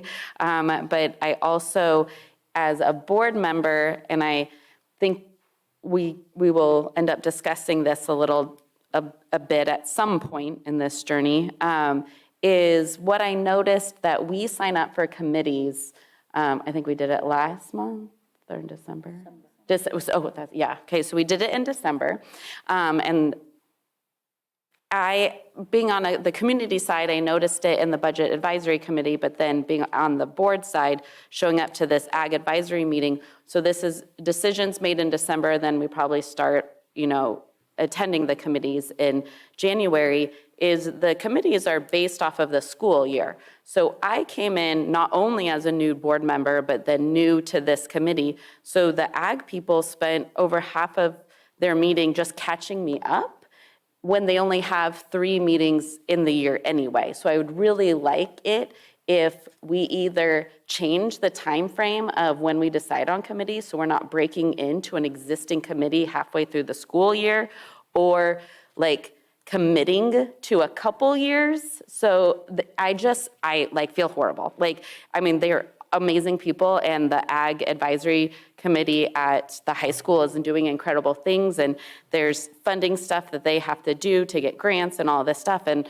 they spent 40 minutes just explaining things to me, and I feel bad about that. So I would just like for us to look at how we do this or not have committees, however that goes, but it's a conversation I would like to have. I'm waiting to hear if anyone knows how the high school basketball games are going. So I don't know, or our wrestler did. Outside of that, that's what I've got right now.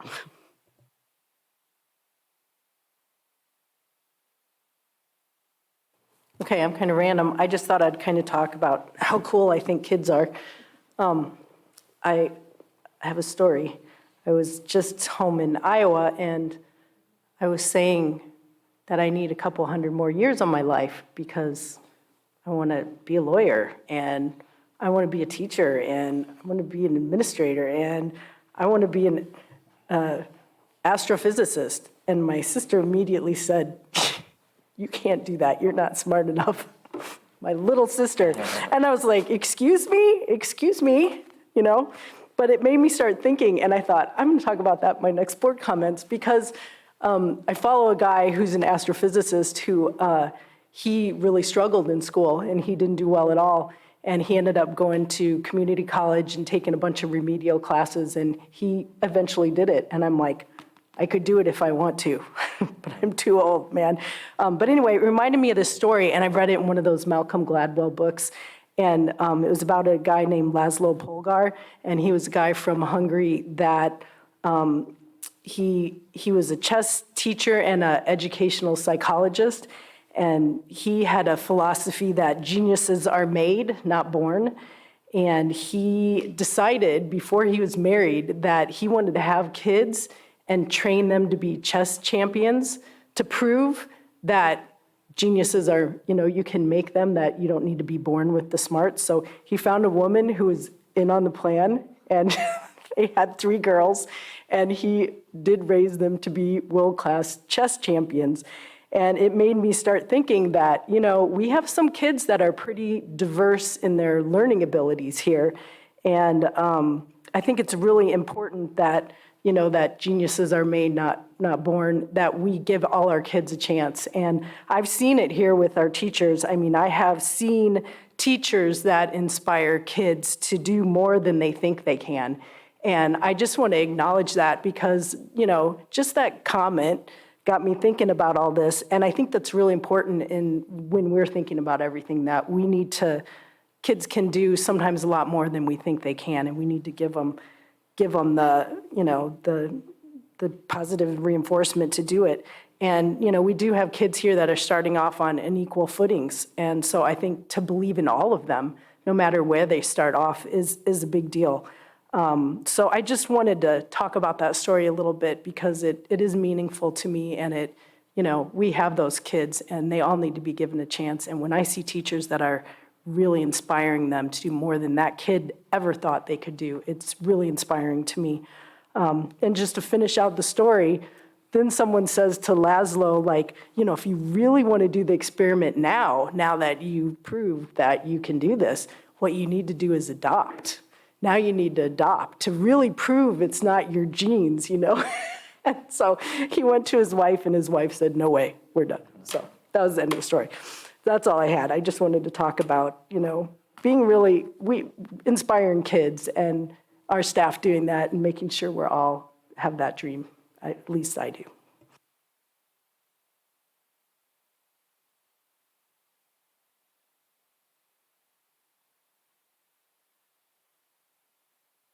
Not going to share anything tonight.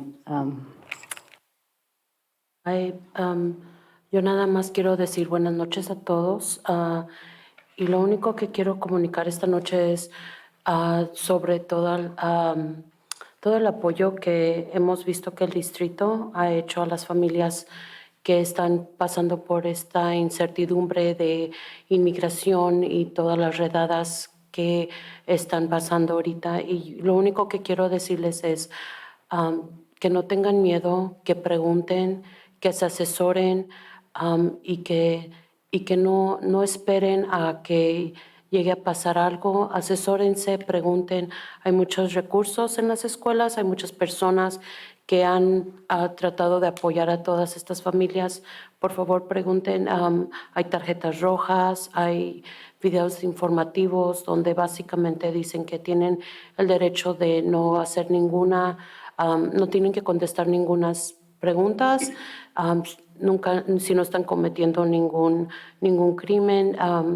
Y a todas esas familias que están batallando y con la preocupación de qué va a pasar, sigan adelante, sean fuertes y sigan haciendo lo que hacen, que es contribuir a esta comunidad, contribuir a la educación de sus hijos y nada más ser apoyados. No sé exactamente todas las reuniones, pero vayan a las juntas, pregunten a las escuelas. Sé que ALAS y que otras organizaciones aquí comunitarias están ayudando para apoyar a todas esas familias. Y una cosa importante que mencionó la doctora Batia es muy importante que tengan todos sus datos al corriente, toda su información de contacto y todas esas cosas que estén al corriente, por si en caso llega a pasar algo, que nunca es demasiado estar prevenido. Y con eso nada más quiero decirles que hay apoyo. No se preocupen, hay apoyo. Son tiempos difíciles, pero también hay mucha gente que los está apoyando, y al final del día yo siempre he sido una creyente de que hay que tratar a los demás como uno quiere ser tratado. Hay que tener eso en mente y no estar tan preocupados, ni tener odio, ni rencor. Nada más hay que informarnos y hay que seguir adelante. All I just wanted to say is I want to thank all the community support for all the immigration information and everything that you guys have put out. I just urge the community who wants information to just ask, to be prepared. Like Dr. Batia said earlier, just make sure you have your contact information ready in case an emergency does occur, and just be mindful that there are a lot of people out there who are there to support you and are there to provide you with information if you need it. And at the end of the day, just remember, just try and continue to be, productive and I'm thinking in Spanish, I'm sorry. Just continue to be, doing what you're doing, which is, being productive and supporting your families and supporting your kids. And, at the end of the day, it's important not to harbor any hate, any resentment towards things that were out of control. And remember, we need to treat each other the way that we want to be treated. And that's it. I'm so sorry, I forgot something. There's, because it's anyway, there is the lighting situation at El Granada. There is a lighting forum next Thursday, March 6th at 6 p.m. in the El Granada MU. So we have reopened that discussion, and there will be a community open forum next Thursday, 6 p.m. in the El Granada MU. So, And what, the forum is just to seek input from the community? yes, Okay. that's what we're hoping for. Yes, yes. All right, Superintendent. No comments, no report from Pete and Carmen? No report from me. Me as well. She stole my mojo. I was going to talk about Granada. lighting next week. But I do want to say that, I want to thank this board for being courageous and really looking out for all our families. You guys really are thinking of every student and every family, so I appreciate that. Gracias a la señora Cortés y a el resto de la mesa directiva.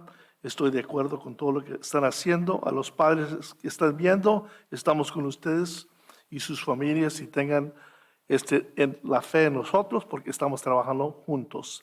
I just basically said, I want to thank the board, thank Mrs. Cortez for her comment, and this board really wants what's best for our community and have faith in the work that we're doing together. With that being said, I do want to thank our PTO Alliance, our ELACs and our DLACs, and the community organizations that continue to partner with us. Together we can do better for our students and families. And then one last note, I've been visiting classrooms, seeing the incredible instruction happening in the early grades, as well as seeing the engagement of students at CUNY and the Half Moon Bay High School art classes with such talented students. So thank you. All right, thank you very much. This takes us to item 7, our closed session. We will now recess to closed session. Rosie, should I read this paragraph about what we're, okay. The board will reconvene in open session to report any actions taken during closed session and to adjourn the meeting. The topics for consideration are 1, public employment, Government Code Section 54957, Section B1, Title Deputy Superintendent Educational Services. The second item is Public Employment Government Code Section 54957, B1, for title is Associate Superintendent, Human Resources and Student Services. Rosie, do we take public comments? We don't have any. Comments for closed All right, session. thank you. And then, I guess that adjourns us then? All right. Good job.